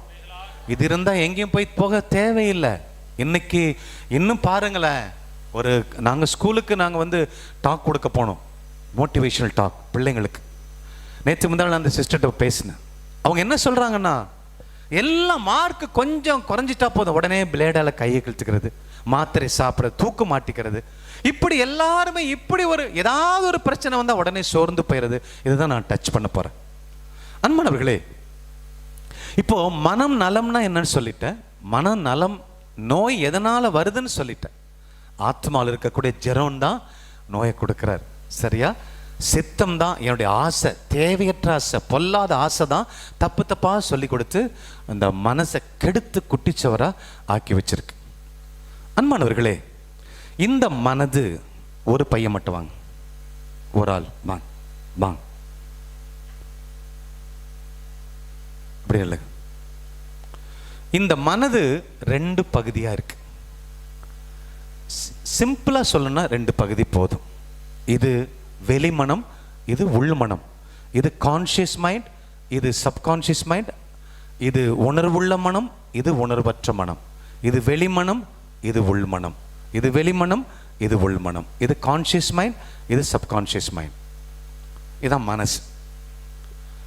அன்பானவர்களே, இதை எப்படி நாம் புரிஞ்சுக்கணும்? இவர் என்ன செய்கிறாரு? இவர் உங்கள் மனசு மைண்டை நல்லா விஷுவலைஸ் பண்ணிக்கோங்க, கற்பனைக்கு போய்ங்க. உங்கள் மைண்டு, நீங்கள் பிரெயின் தான் உங்கள் மனசுன்னு நினச்சாலும் சரி, உங்கள் இதயம்தான் உங்கள் மனசுன்னு நினச்சாலும் சரி, அது உங்கள் உடம்புக்குள்ளே தான் இருக்குது. சரியா? அல்லது மூளையும் இதயத்தையும் நறுக்கி ஜூஸ் எடுத்து அந்த ஜூஸுக்குள்ளே ரெண்டு பேர் இருக்கிறாங்க. இதெல்லாம் நீங்கள் உங்கள் வாழ்க்கையில், என் வாழ்க்கையில் நடக்கக்கூடிய ஒரு காரியத்தை இப்படி வந்து கொஞ்சம் முன்னாடி வந்து மறைக்குதுன்னு நினைக்கிறேன், சொல்கிறேன். இது உள்மனம், இது வெளிமனம், இது உள்மனம். கான்ஷியஸ் மைண்ட் அப்படிங்கிறது ரொம்ப உணர்வுள்ள ஒரு அறிவோட நல்ல தெளிவோட புரிந்து செய்யக்கூடிய மனசு கான்ஷியஸ் மைண்ட். இந்த மனசு என்ன செய்கிறாருன்னா, இவர் ஒரு அன்கான்ஷியஸ், அவருக்கு பெரிய உணர்வு இருக்காது, பயங்கர பவர்ஃபுல் மனசு உள்மனம். அன்பானவர்களே, இது ரெண்டுக்கும் வித்தியாசம். ஒரு கப்பலை நீங்க கற்பனை பண்ணி, கப்பல் கடல் மேல போயிட்டு இருக்கு, கப்பல் மேல பைலட் இருக்கிறார், ஷிப் பைலட் மாலுமி மேல இருக்கிறார். அவர் கப்பலுக்குள்ள போக மாட்டார், மேல இருந்துக்கிட்டு எப்படி போகுது, பாறை வருதா, எந்த இடத்துல மலை வருதா, எந்த இடத்துல தண்ணி இருக்கு, எந்த இடத்துல அந்த நீரூற்று இருக்கு, தப்பிச்சுக்கலாம்னு சொல்லி பார்த்துக்கிட்டே இருப்பார். ஆனால் கப்பலுக்குள்ளார இன்ஜினியர்ஸ் என்ன பண்ணுவாங்கன்னா, அந்த டர்பைனில் ஃபியூவல் போடுவாங்க, அந்த ஸ்டேரிங் திருப்புவாங்க, நங்கூரம் பாய்ச்சிருவாங்க, எல்லாம் கப்பலுக்குள்ளே இருப்பாங்க. அப்போது கப்பலுக்கு உள்ளே இருக்கிறவங்க தான் இந்த உள்மனம், உணர்வற்ற மனம். இவர் உணர்வுள்ள மனம், மேலே இருக்கிற கேப்டன், இந்த எங்கே போனோம், லெஃப்டில் திருப்பு, ரைட்டில் திருப்பு அப்படின்னு இவருக்கு கமெண்ட் கொடுத்துக்கிட்டே இருப்பார். நங்குரத்தை பாய்ச்சி, புயல் வருது, நங்குரத்தை பாய்ச்சி இங்கே நிறுத்திக்கோ, இந்த டைரக்ஷனில் போவாத. இவர் மேலே இருந்துக்கிட்டு எல்லாத்தையும் டைரக்ட் பண்ணுறார். வெளியில் இருக்கிற உங்கள் மனசு, உணர்வுள்ள மனசு. அப்போ இவர் சொன்ன உடனே இவர் உடனே லெஃப்டில் திருப்பார், ரைட்டை திருப்ப சொன்னால் ரைட்டை திருப்பார். ஃபியூவலை கோலை உள்ளே போடு, எரிபொருள் உள்ளர போடுனா இவர் எரிபொருள் உள்ளே போடுவார். இவர் என்ன சொல்கிறாரோ அதை செய்கிறவர் தான் இவர் உள்மனம். அன்பானவர்களே, இப்போ யதார்த்தத்துக்கு வரேன். நீ காலையில் ஒரு பாப்பா, இந்த பாப்பா இருக்காங்க வச்சிங்களேன், ஒரு வயசில் இருக்கும்போது அவங்க அம்மா சொல்லி கொடுத்துருப்பாங்க. என்ன சொல்லி கொடுத்துருப்பாங்க? பல்லு விளக்க சொல்லி கொடுப்பாங்க. நீ கண்ணன் சொல்லி கொடுத்துருப்பாரு, பாப்பா தான் ப்ரஷ் தெரியுமா, இந்த ப்ரஷ் இப்படி வச்சுக்கோ, கோல்கேட் பேஸ்ட் எடுத்து இந்த ப்ரஷ்ஷில் தடவி பல்ல ஈன்னு காமிச்சு விளக்கு, இப்படி விளக்க துப்பிரு, முழுங்கிறாத என்ன, அப்புறம் தண்ணி எடுத்து கழுவு அப்படின்னு சொல்லி கண்ணன் சின்ன வயசில், ஒரு வயசில் இருக்கும்போது இந்த வெளிமனம், அறிவுள்ள உணர்வுள்ள மனதுக்கு சொல்லி கொடுப்பார். அப்போ உடனே என்ன பண்ணோம், அந்த ப்ரஷ்ஷை எடுத்து பேஸ்ட்டை வச்சு மெதுவாக பல்லு விளக்கும். அறிவுள்ள மனம், உணர்வுள்ள மனம், இது பல்லு விளக்குது. இப்படியே ஒரு 10 நாள் விளக்குன உடனே இவர் என்ன செய்வார், ப்ரோக்ராம் தெரிஞ்சிருச்சு, ஆமாம் இதானே, நீங்கள் ஒன்றும் சொல்லி தருவானா, போவார், ப்ரஷ் எடுப்பார், பேஸ்ட் வைப்பார், பல்லு விளக்குவார், கொப்பளிப்பார், மூஞ்ச கழுவார், சோப்பு போடுவார், வந்துடுவார். இது ஆட்டோமேட்டிக்காக ஆகிடும். ஒரு 10 நாள் 20 நாள் ஆனோடனே, இந்த 10 நாள் ஆனவுடனே இவர் என்ன செய்வார், இந்த ப்ரோக்ராமை பல்லு விளக்குறது எப்படின்னு கண்டுபிடிச்சிட்டார், இதை எடுத்து இவருக்குள்ளே கொடுத்துருவார். இவர் ஆட்டோமேட்டிக் மிஷின் மாதிரி. இனிமேல் என்ன செய்வார், எப்பப்பெல்லாம் எந்த ஊரில் போய் தூங்கி எழுந்தாலும் இவர் ஆட்டோமேட்டிக்காக நேராக டாய்லெட் போவார், கதவை திறப்பார், பேஸ்ட் எடுப்பார், ப்ரஷ் எடுப்பார், பேஸ்ட் வைப்பார், பல்லு விளக்கிட்டு போயிட்டே இருப்பார். இவர் உணர்வற்ற மனம், இவர் என்ன சொல்கிறாரோ அதை ஆட்டோமேட்டிக்காக செஞ்சுக்கிட்டே இருப்பார். நீங்கள் கார் ஓட்டுறீங்கன்னு வச்சுக்கோங்களேன், கார் ஃபஸ்ட்டு ஓட்ட கற்றும் போது எது கியரு, எது கிளர்ச்சி, எது ஆரன் எல்லாம் கண்டுபிடிப்பார் இவர். ஒரு மாதம் கார் 10 நாள் கார் ஓட்டுறது எப்படின்னு தெரிஞ்ச உடனே கார் ஓட்டுற ப்ரோக்ராமை அவர்கிட்ட தள்ளிடுவார், இங்கே கொடுத்துருவார். அதான் டேஞ்சர், அதெல்லாம் சொல்கிறேன். அப்போது இங்கே கொடுத்த உடனே இவர் காரில் திறந்த உடனே இவர் யாருக்கும் சொல்லித்தர தேவையில்லை. காரை திறப்பார், போவார், காலை அமுக்குவார், கீ ஆன் பண்ணுவார், கிளர்ச்சை போடுவார், கியரை போடுவார், கிளர்ச்சை மதிப்பார், ஆக்சிடென்ட் கொடுப்பார், ஒரு பாட்டு போவார், லெஃப்ட் ரைட்டு பெட்ரோல் போடுவார், எல்லாம் ஆட்டோமேட்டிக்காக செய்வார் உள்மனம். வெளிமனம் யோசிக்கும், திங்க் பண்ணும், எல்லாம் பார்க்கும். இப்போ அவர் 10 வருஷம் ஆச்சு கார் ஓட்டுறாரு. இப்போ இவர் என்ன பண்ணுவார்? இவர் என்ன செய்வார்? ஓட்டுறதை பார்ப்பாரு, கியர் போடணும், கியரை நிறக்கணும், அதெல்லாம் பார்த்துப்பார். இவர் என்ன பண்ணுவார்? சிக்னல் பார்ப்பாரு, எந்த ஊருக்கு போகலாம், எந்த இடத்துல போய் என்ன பேசலாம், எங்கே காரை பார்க் பண்ணலான்னு இவர் அறிவோடு யோசிச்சுட்டு இருப்பார். Praise the Lord. Hallelujah, hallelujah, hallelujah. இதான் உங்க மனசு. உங்களுக்குள்ள இருக்கிற உங்க மனசை சொல்லிட்டு இருக்கேன் நான். உங்களுக்குள்ள இருக்கிற இதயத்தை சொல்லிட்டு இருக்கிறேன் நான். இந்த இதயம் இப்படிதான் செயல்படுது. இவர் கத்துப்பாரு, அவற்றை ப்ரோக்ராமை கொடுத்தா அவர் செஞ்சுக்கிட்டே இருப்பார். இவ்வளவுதான் மனசு. சிம்பிளா சொல்லணும், ரொம்ப ஆழமா சொல்லணும். 2 வருஷம் கழிச்சு மரிசில வந்து எக்ஸ்பிளைன் பண்ணுவா. அன்பான சகோதர சகோதரிகளே, அப்போ இந்த மனதை நம்ம சரி பண்ணலன்னா எல்லாமே போயிடும் இல்லைங்களா? ஒரு கம்பெனியில் இது எப்படி வேலை செய்யுதுங்க சொல்கிறேன். ஒரு கம்பெனியில் 15 ஆண்டுகள் ஒரு மகன் வேலை செய்கிறார். ராஜசேகர் அப்படிங்கிற ஒரு நல்ல மனுஷன், ஒரு உண்மையான விட்னஸ் பாருங்க. 15 ஆண்டு வேலை செய்கிறாரு. நேர்மையாக உண்மையாக உழைக்கக்கூடியவர், நல்லா ஜெபிக்கக்கூடியவர், நேர்மையாக உழைக்கக்கூடியவர். அவர் குழந்தை இல்லை. 15 ஆண்டு ஆச்சு, குழந்தை இல்லை. ஆனால் கம்பெனி வேலையில் பர்ஃபெக்டாக வேலை செய்கிறார். கம்பெனியில் இருக்கிற எல்லாரோட நல்லா பேசுவார், நல்லா சிரிப்பார், நல்லா பழகுவார். நல்லா இருக்கீங்களா, எந்த ஊர், போய் வழினா போய் பேசுவார், குழந்தை எடுத்து முத்தம் கொடுப்பாரு, பெண்களோட பேசுவார், சாப்பாடு எல்லாம் செஞ்சுக்கிட்டே இருப்பார் அந்த மனுஷன். அப்போ எல்லாருக்கும் அவர் ரொம்ப பிடிக்கும். அப்போ 15 ஆண்டுகள் அவர் அற்புதமாக வேலை செஞ்சு நிறைய ஆர்டர்ஸ் வந்ததுனால கம்பெனி அவருக்கு ஒரு பார்ட்டி வைக்க பார்க்குறாங்க. அவருக்கு ஒரு கிஃப்ட் ரிவார்டு கொடுக்க பார்க்குறாங்க இந்த ராஜசேகருக்கு. அன்னைக்கு அவர் பர்த்டே, அன்னைக்கு ஃபங்க்ஷன் வைக்கிறாங்க. ஆஃபீஸ் முடிஞ்சு ஆஃபீஸ்லேயே ஹாலில் வைக்கிறாங்க. ஒரு 30 பேர் அவங்க டிபார்ட்மெண்ட் எல்லாம் கூடுறாங்க. எல்லாம் அன்னைக்கு வந்து ராஜசேகர் வீட்டுக்கு போயிட்டு அந்த ஒய்ஃபோட கூட்டிக்கிட்டு நேராக வீட்டுக்கு வர்றாரு, ஆஃபீஸ்க்கு வர்றாரு. எல்லாங்க ஹாப்பி பர்த்டே பாடிட்டு எல்லாம் நன்றி சொல்கிறாங்க, பயங்கரமாக பாராட்டி பேசுகிறாங்க. ராஜசேகர் ஹார்ட் ஒர்க்கு தெரியுமா, எப்படி உழைச்சார், முன்னேறாரு சொன்னார், எல்லாம் நல்லா பாராட்டினாங்க. அப்போது ஒரு கிஃப்ட்டை கொடுத்துக்கிட்டு வந்து வராங்க. கிஃப்ட்டை கொண்டு வந்து ராஜசேகர்கிட்ட கொடுக்குறாங்க.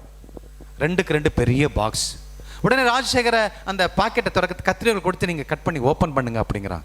அவர் கட் பண்ணி அந்த பாக்கெட்டை ஓப்பன் பண்ணுறாரு, கிஃப்ட்டை ஓப்பன் பண்ணுறாரு. அதுக்குள்ளே இன்னொரு பெட்டி, அதை திறக்கிறாரு, அதுக்குள்ளே இன்னொரு பெட்டி, அதை திறக்கிறார், அதுக்குள்ளே இன்னொரு பெட்டி. உள்ளுக்குள்ளே இவ்வளோ பெரிய பெட்டிக்குள்ளே இத்தனோண்டு ஒரு பெட்டி உள்ளே இருக்கு. அது பேப்பரில் சுற்றி இருக்கு. அது அழகாக பிரித்து பார்க்குறாரு. அதுக்குள்ள ஃபீடிங் பாட்டில் இருக்கு. குழந்தைகளுக்கு பால் கொடுப்பாங்கல்ல, அந்த பால் கொடுக்குற பாட்டிலும் ரப்பரும் அதுக்குள்ள வச்சிருக்காங்க. இப்ப ராஜசேகருக்கு வருது பாருங்க கோபம். குழந்தை 15 வருஷம் எனக்கு குழந்தை இல்லைங்கிறத நக்கலா காமிக்கிறீங்களா நீங்க? என்ன நினைச்சிட்டு இருக்கீங்க? கண்ணாபிரன் மேனேஜரை அவங்கள பாராட்ட வந்த அத்தனை பேரையும் பயங்கரமா திட்டிட்டு அந்த பாட்டில் தூக்கி போட்டுட்டு வாடி போலாம் அப்படின்னு சொல்லி பொண்டாட்டி கூட்டு வேகமா அவர் போயிடுறாரு. Price the Lord, hallelujah. இயேசுவே ஆண்டவர், இயேசுவே ஆண்டவர். யோசிச்சு பாருங்களேன், நல்லவர் தானே அவரு, நேர்மை உள்ளவர் தானே அவரு.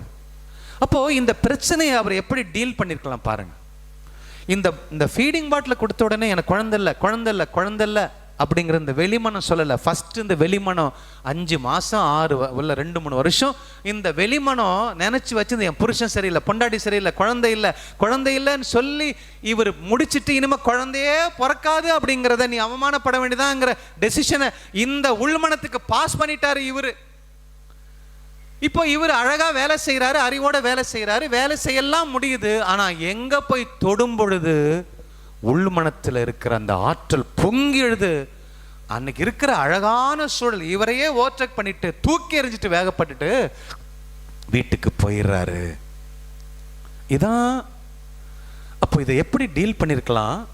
ஃபீடிங் பாட்டில் கொடுக்குறாங்கன்னா பரவாயில்ல, யாருக்கோ ஒரு இன்ஸ்பிரேஷன் கொடுத்து எனக்கு சீக்கிரம் குழந்தை பிறக்க போகுது, தேங்க்யூ ஆண்டவரே எனக்கு குழந்தை பிறக்க போது, இது ஒரு அத்தாட்சி, இது ஒரு அடையாளமா எனக்கு கொடுத்துருக்கீங்க அப்படின்னு சொல்லி அந்த சிச்சுவேஷனை டேக்கிள் பண்ணியிருந்தாருன்னா நல்ல மனுஷனா இருந்திருப்பாரு.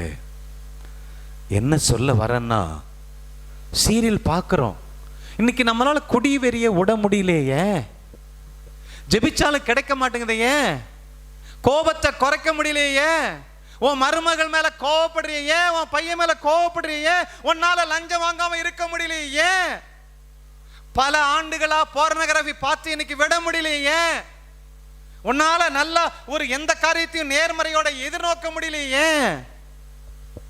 எதிர்மறையான சிந்தனைகளோட பாவம் செஞ்சு போர்னோகிராஃபி பார்த்து ஆபாச படங்களை பார்த்து, இல்லது எனக்கு குழந்தை பிறக்காது, இல்லது எனக்கு நன்மை நடக்காது, இது நான் மோசம்தான், லஞ்சம் வாங்கினா தான் வாழ முடியும் செஞ்சு செஞ்சு செஞ்சு அந்த அந்த அந்த பேட்டர்னை, அந்த அந்த அந்த ரெசிபியை, அந்த ப்ரோக்ராமை இந்த ஆழ் மனதில் போட்டால் அது என்னைக்குமே கரையாது, ஒளியாது. ஆழ் மனசில் நீங்க சாகிறவர் அது இருக்கும். அது செஞ்சுக்கிட்டே இருப்போம். திரும்பி திரும்பி திரும்பி இவர் அந்த மிஷின் நடக்கிற மாதிரி செஞ்சுக்கிட்டே இருப்போம். திருப்பி திருப்பி அந்த பாவத்தை செஞ்சுக்கிட்டே இருப்போம். Praise the Lord.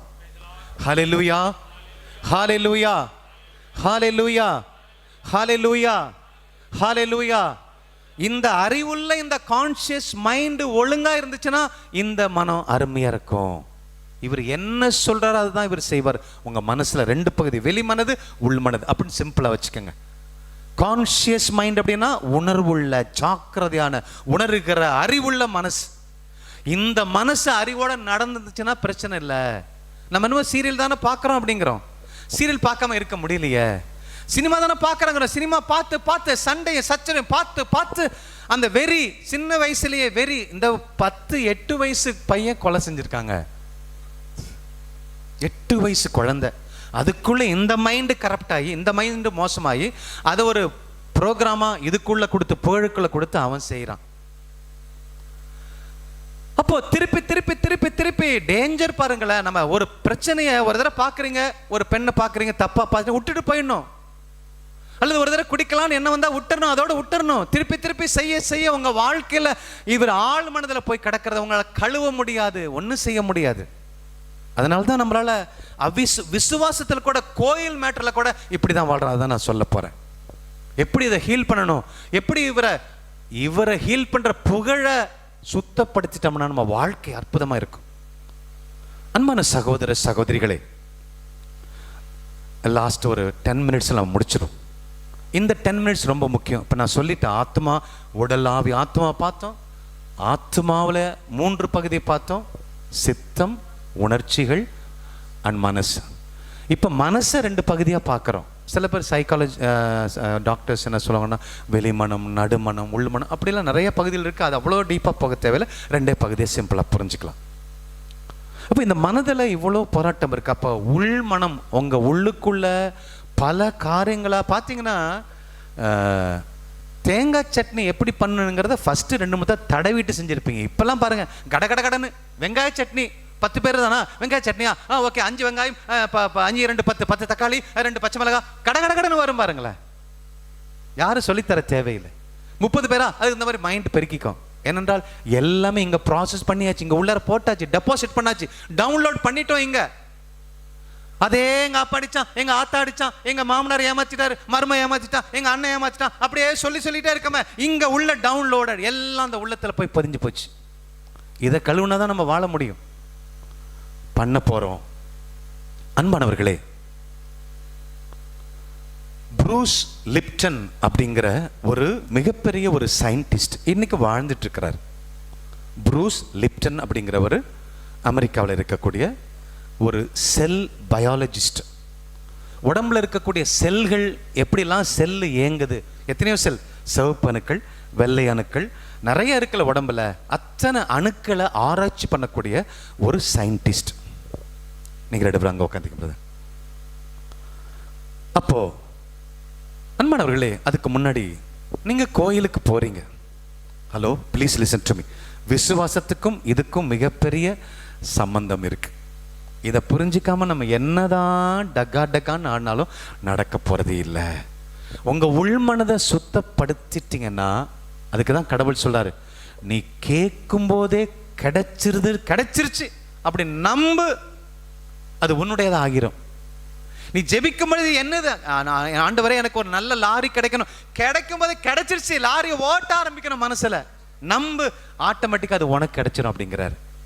ஆண்டவரே எனக்கு குழந்தை வேணும் அப்படின்னு ஜெபிக்கும் பொழுது நம்பு, கேட்கும் போதே கிடைச்சிருச்சு, நம்பு, கிடைச்சிருச்சு.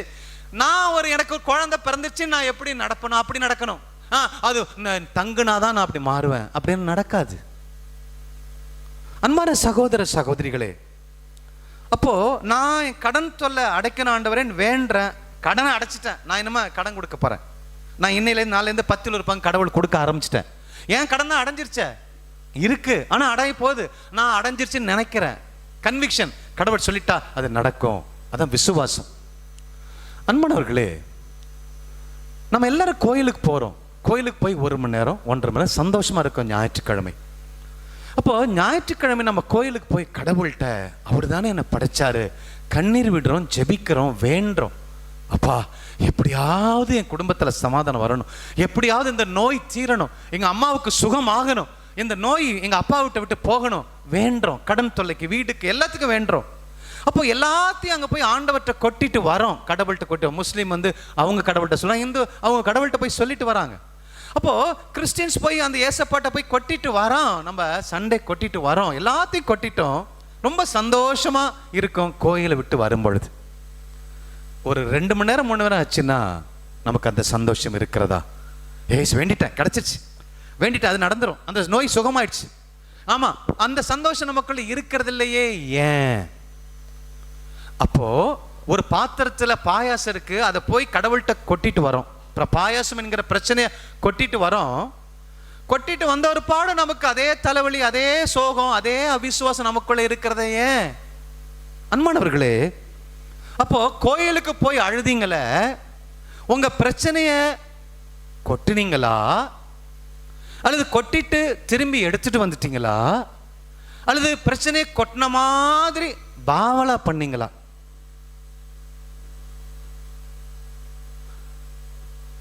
உங்களுக்கு உண்மையிலேயே உங்க பிரச்சனையை கடவுள்கிட்ட கொட்டிட்டு இருந்தீங்கன்னா, உண்மையாய் கொட்டி இருந்தால் உங்க பிரச்சனை தீர்ந்திருக்கும்.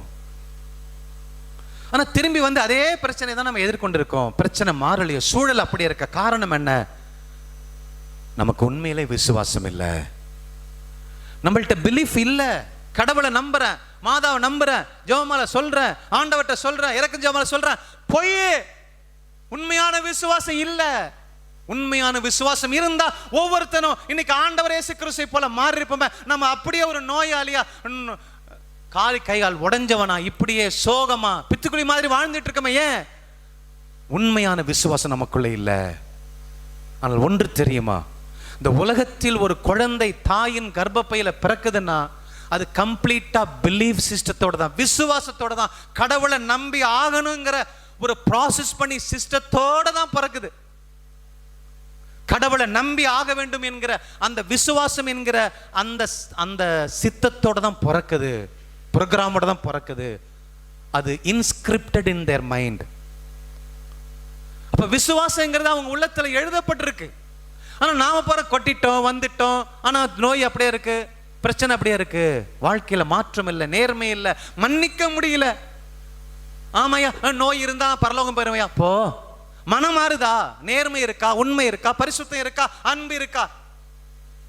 அன்புக்குரிய சகோதர சகோதரிகளே, இப்ப நம்ம எல்லாம் எப்படி செய்யறோம்னா, இது ஒரு ஆட்டோமேட்டிக்கா. அன்னைக்கு நானும் கிறிஸ்டவரும் ஒரு லெட்டர் டைப் பண்ணோம். அன்னைக்கு அவர் கண்ணுல கொஞ்சம் எரிச்சல். அப்போ டக்குன்னு என்ன பண்ணாரு, 2 டிராப்ஸை போட்டாரு. கம்ப்யூட்டர் டைப் பண்ணோம், 1 ஹவர்ல முடிக்கணும். அப்போ இவர் டிராப்ஸை போட்டோன்னா என்ன பண்ணுறாரு, கண்ணை முடிக்கிட்டு டைப் பண்ணுறாரு. அது அழகு, ஸ்க்ரீனை பார்க்கவே இல்லை, நாங்கள் சொல்கிற ஸ்டேட்மெண்ட்டை அப்படியே அடிக்கிறாரு கண்ணாடியில், ஸ்க்ரீனில். கீயை பார்க்கவே இல்லை, ஆ என்பு அன்பு ABCD அப்படின்னு லெட்டரை பார்க்கல, கீஸை பார்க்காம அடிக்கிறாரு. அப்படி என்ன அர்த்தம்னா, அவர் 30-40 வருஷத்துக்கு முன்னாடி டைப் ரைட்டிங் போய் ஃபர்ஸ்ட் தப்பா அடிச்சிருப்பாரு. அதுக்கப்புறம் கரெக்ட் பண்ணி ஏ லெட்டர் எங்க இருக்கு, எல் எங்க இருக்கு, பி எங்க இருக்குன்னு மைண்ட்ல ப்ராசஸ் ஆயிடுச்சு. கண்ணை மூடிட்டு டப்பு டப்பு டப்பு டப்புன்னு அடிக்கிறாரு. அன்னைக்கு கத்துக்கிட்டது இன்னைக்கு கம்ப்யூட்டர் அதே கீபோர்டு தான், மாறாது. அது அப்படியே கண்ணை மூடிட்டு அழகா 5 லைன் 6 லைன் ஸ்டேட்மெண்ட் அடிக்கிறாரு, ஸ்கிரீனை பார்க்காமல. பிரைஸ் தி லார்ட், ஹalleluya, ஹalleluya. இதைத்தான் நன்மையை ஜெரோன் வெளிமனம் அந்த உள்மனத்துக்கு கொடுத்துருந்தாங்கன்னா ஆட்டோமேட்டிக்கா அவன் அற்புதமா ஜெபிச்சிருப்பாரு, அற்புதமா நடக்கும். இப்போ இதே போலதான் எதையாவது ஜபத்தை கூட ஒரு ஆட்டோமேட்டிக்கா ஏதோ ஒரு ப்ராசஸ் மாதிரி, சண்டே ஆச்சுன்னா போகணும், வெள்ளிக்கிழமை ஆச்சுன்னா இருதயாண்டவர், செவ்வாய்க்கிழமை ஆச்சுன்னா அந்தோனியார், ஒவ்வொரு நாளுக்கும் ஒரு புனிதரை வச்சு நாமளும் ஏமாறுறோம், அவரையும் ஏமாத்திட்டு இருக்கோம். அன்பான சகோதர சகோதரிகளே, அப்போ விசுவாசத்தை எப்படி தூண்ட முடியும், அதைத்தான் நாம பேசிட்டு இருக்கோம், சொல்ல போறேன். அப்போ விசுவாசத்தை தூண்டணும்னா உள்மனதை கரெக்ட் பண்ணணும். ஆழ் மனதை கரெக்ட் பண்ணணும். அதுதான் பிரச்சனை. பவர்ஃபுல் மைண்ட்னா உங்க உள்ளத்துக்குள்ள இருக்கக்கூடிய ஆழ் மனது, இதயத்துக்குள்ள ஆழ உள்ளத்தில் இருக்கு பாருங்க. ரொம்ப வருஷமா செஞ்சு செஞ்சு செஞ்சு அது ஒரு மாதிரி ப்ராசஸ் ஆயிடுச்சு.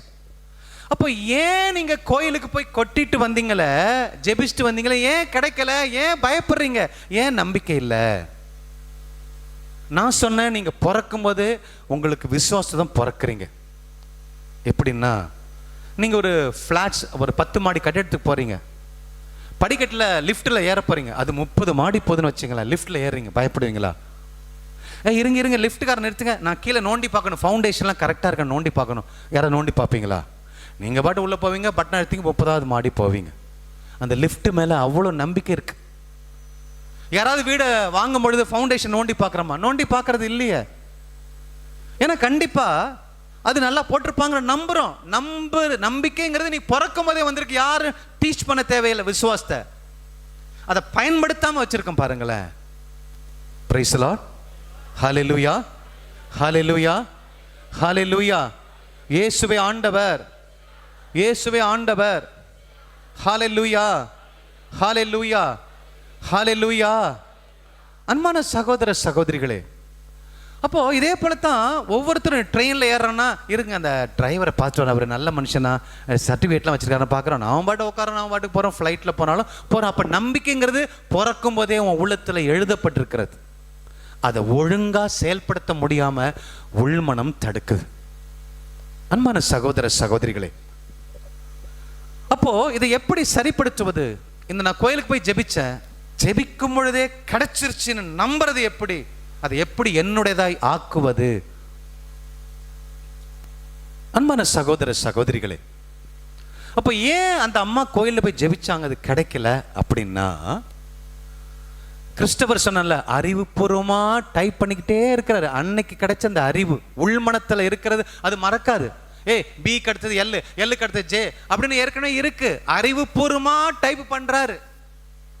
அறிவுபூர்வமா ஜெபிக்கிறோம். நாம வெறும் அறிவுபூர்வமா ஜெபிக்கிறோம் தவிர உணர்வு பூர்வமா, இங்க நடுப்புற இந்த பையன் தான்ல, உணர்வு பூர்வமா நம்ம ஜெபிக்கிறது இல்லை. ஆமா, 10 வருஷமா 15 வருஷமா எங்க அப்பா சொல்லி கொடுத்தா அந்த ஜெபத்தை சொல்லிட்டே போவான், அவ்வளவுதான். That's all. அன்பானவர்களே, இது எப்படி உணர்வு பூர்வமாய் மாற்றுவது சொல்ல பாருங்க. டாக்டர் ப்ரூஸ் லிப்டன் அப்படிங்கிற ஒரு சயின்டிஸ்ட், விஞ்ஞானி இருந்தார். அவர் 40-50 வருஷங்களா அவர் பயங்கரமான ஆராய்ச்சி பண்ணதில் ஸ்டெம் செல்ஸ் இப்படி பலவிதமான ஆராய்ச்சி பண்றாரு. அப்போ பண்ணும் பொழுது கடவுள் இல்லை. அவர் ஒரு ஏத்திஸ்டா வாழ்ந்தார். கடவுளே இல்லைன்னு சொல்லிட்டு இருந்த ஒரு கிறிஸ்துவன். அப்போ அவர் என்ன செய்யறாரு? 50-40 வருஷம், நான் 50 வயசானப்போ ஒரு PhD, ஒரு ரிசர்ச் பண்றாரு. என்ன ரிசர்ச் பண்றாருன்னா, மனித உடம்புக்குள்ள செல்கள் எல்லாம் எப்படி செயல்படுகிறது அப்படிங்கிற ஒரு ரிசர்ச் பண்றாரு. செல் அப்படின்னா, நீங்கள் பிளட் டெஸ்ட் எடுக்கிறீங்க, பிளட்ல எத்தனை சிவப்பணுக்கள், வெள்ளை அணுக்கள், 1000 லட்சக்கணக்கான ட்ரில்லியன்ஸ் செல் இருக்கு. உடம்புல செல் இருக்கு. மூளையிலேருந்து கீழே போகிறது, உடம்பெல்லாம் ஏற்கிறது, உங்கள் மசில்ஸ்க்கு ஸ்ட்ரென்த் கொடுக்கறது, உங்கள் மைண்டுக்கு ஸ்ட்ரென்த் கொடுக்குறது, எல்லாமே இது செல்லு தான். உங்கள் உடம்புல இருக்கிற செல்லு இல்லைன்னா, செல்லு இன்ஃபெக்ட் ஆச்சுன்னா உடம்பே இன்ஃபெக்ஷன் ஆகிடும். அப்போ அந்த செல்லுடைய பண்புகள் எப்படி இயங்குகிறதுங்கிறது ஆராய்ச்சி பண்ணுறாரு. செல் பயாலஜி. அப்போ ஆராய்ச்சி பண்ணி பண்ணி ஒரு 3-4 இயர்ஸில் அவர் ஆராய்ச்சி முடிக்க போகிறாரு. அந்த செல்கள் எப்படி இயங்குங்கிறத பார்த்து பார்த்து பார்த்து வியந்து போய், போங்கடா நீங்களும் உங்க சயின்ஸும், கடவுள் இந்த உலகத்தில் வாழ்றார், காட் எக்ஸிஸ்ட். இந்த செல்லு உடம்புல, ஒரு மனுஷ உடம்புல அந்த செல்கள் எப்படி இயங்குறதுங்கிறத பார்க்க பார்க்க பார்க்க அவருக்கு இந்த ஏத்திஸ் கடவுள் இல்லைங்கிற எண்ணம்லாம் போய் சாஷ்டாங்கம் விழுந்து வணங்க ஆரம்பிச்சாராம் கடவுளை. கரங்களை தட்டி கடவுளுக்கு நன்றி சொல்லும். அப்போ இந்த உடம்புல செல்லு எப்படி இயங்குங்கிறத டெமான்ஸ்ட்ரேட் பண்றாரு, செஞ்சு காமிக்கிறாரு. அந்த ஊர்ல ஒரு குடும்பம், கணவன் மனைவி, 3 பிள்ளைங்க. 5 பேருக்கும் கேன்சர் வியாதி. அப்பா, உண்மை நிகழ்ச்சி, 5 பேருக்கும் கேன்சர் வியாதி. அப்போ பல மருத்துவர்கள்ட்ட சென்றாங்க. மருத்துவர்கள் சொன்னாங்க, அது பாரம்பரியமாக ஹெரிடிட்டரி டிசீஸ், பரம்பரையாக வரக்கூடியது அப்படின்றாங்க. ட்ரெடிஷனல் பரம்பரையாக வரக்கூடிய நோய் அப்படின்ட்டாங்க. அப்போது அதை எடுத்து இவர் ஆராய்ச்சி பண்ணுறார். இன்னும் கேன்சர் வந்தால் அந்த உடம்புல இருக்கிற செல்கள்லாம் எப்படி இயங்குது அப்படின்னு ஆராய்ச்சி பண்ணுறாரு. ஆராய்ச்சி பண்ணும்போது அவருக்கு பயங்கர ஆச்சரியம் வருகிறது. இது அந்த அப்பா அம்மாவுடைய அப்பா அம்மா எடுத்து அவங்களுடைய ரத்த அணுக்கள்லாம் எடுத்து டெஸ்ட் பண்ண அவங்க இன்னும் இருக்கிறாங்க. அப்போ இந்த குழந்தையுடைய அணுக்கள் எடுத்து பண்ணிட்டாரு. ஹெரிடிட்டியாக வரல, டிஎன்ஏ அதுலேருந்து வரலன்னு முடிவு பண்ணிட்டாரு. அப்போ ஹெரிடிட்டரிங்கிறாங்கள இந்த பிள்ளைங்கள்ட்ட அப்புறம் கண்டுபிடிக்கிறாரு, இந்த ஒரு ஆண் பையன் நமக்கு மட்டும் வித்தியாசமாக இருக்குது. அப்போ தான் கேட்கும்போது தான் உண்மையை சொல்கிறாரு. ஆமாங்க, எனக்கு 2 பெண் பிள்ளைங்க, எனக்கு ஆண் குழந்தை வேணும்னு சொல்லி ஒரு ஆண் குழந்தை தெரியாமல் தத்தெடுத்து வச்சுட்டேன், என் பிள்ளைங்களுக்கே தெரியாது அப்படிங்கிறாரு. உண்மையை வெளிப்படுது. அப்போது ஒரு முடிவுக்கு வராரு, கேன்சர் ஹெரிடிட்டரி இல்லை, இந்த கேன்சர் அப்படி வரல முடிவு பண்ணுறாரு. அப்போ இன்னும் ஆராய்ச்சி பண்ணும்பொழுது பார்க்குறாரு. அப்போ அவங்களோட இன்ட்ராக்ட் பண்ணும்போது சுருக்கமாக சொல்லிடுறேன், அவங்களோட பேச பேச அப்போ தான் அந்த அப்பா அம்மா சொல்கிறாங்க, அந்த குழந்தையை நான் தத்தெடுத்து வந்த பொழுது, 2 பெண் குழந்தை இருந்தப்போ தான் ஒரு ஆண் குழந்தை தத்தெடுத்துருக்கிறார். அந்த தத்தெடுத்து 2 வயசாக இருக்கும்பொழுது, 1 வயசில் 1.5 வயசில் கொண்டு வந்திருக்கிறாங்க. கொண்டு வரும்போது ரொம்ப அடம் பண்ணியிருக்கான். அப்போ இந்த அப்பா சொல்லியிருக்காங்க, டேய் ஒழுங்காக அந்த ஆப்பிளை சாப்பிடு, இல்லாட்டினா உனக்கு கேன்சர் வந்துடும். டேய் ஒழுங்காக அந்த சாத்தை ஊட்டிக்கு, இல்லைன்னா உனக்கு கேன்சர் வந்துடும். எங்கள் அப்பாயும் சொல்லுவாங்க எங்கள் ஆட்களை, ஏய் ஒழுங்காயிரு, நல்ல திருடனை உன் வயிற்றுல வண்ணத்து பூச்சி வரும் அப்படிம்பா. வண்ணத்து பூச்சின்னா அது கேன்சர், அந்த ஊரில் அந்த அந்த டாக் சொல்லுவாங்க. அப்போது இதை சொல்லி சொல்லி சொல்லி சொல்லி சொல்லி சொல்லி அந்த குழந்தைக்கு ஃபஸ்ட்டு கேன்சர் வந்திருக்கு. அந்த குழந்தைக்கு கேன்சர் வந்த உடனே இதை சொல்லி கேன்சர் வந்துடும் கேன்சர் வந்துடும் கேன்சர் வந்துடும் சொல்லி இந்த வெளி மனது, இந்த சித்தம் சொல்ல சொல்ல இந்த வெளிமனதை அதை கேட்டுக்கிட்டு அதை ப்ராசஸ் பண்ணி இந்த உள் மனதில் போய் ஸ்ட்ராங்காக சொல்லிடுச்சு, கேன்சர் வரும் வரும், கேன்சர் வந்துடும், சாப்பிடலாம் கேன்சர் வந்துடும், இதை சாப்பிட்டா, இதை ஓவராக சாப்பிட்டா, அதை கெட்டதை சாப்பிட்டா கேன்சர் வந்துடும்.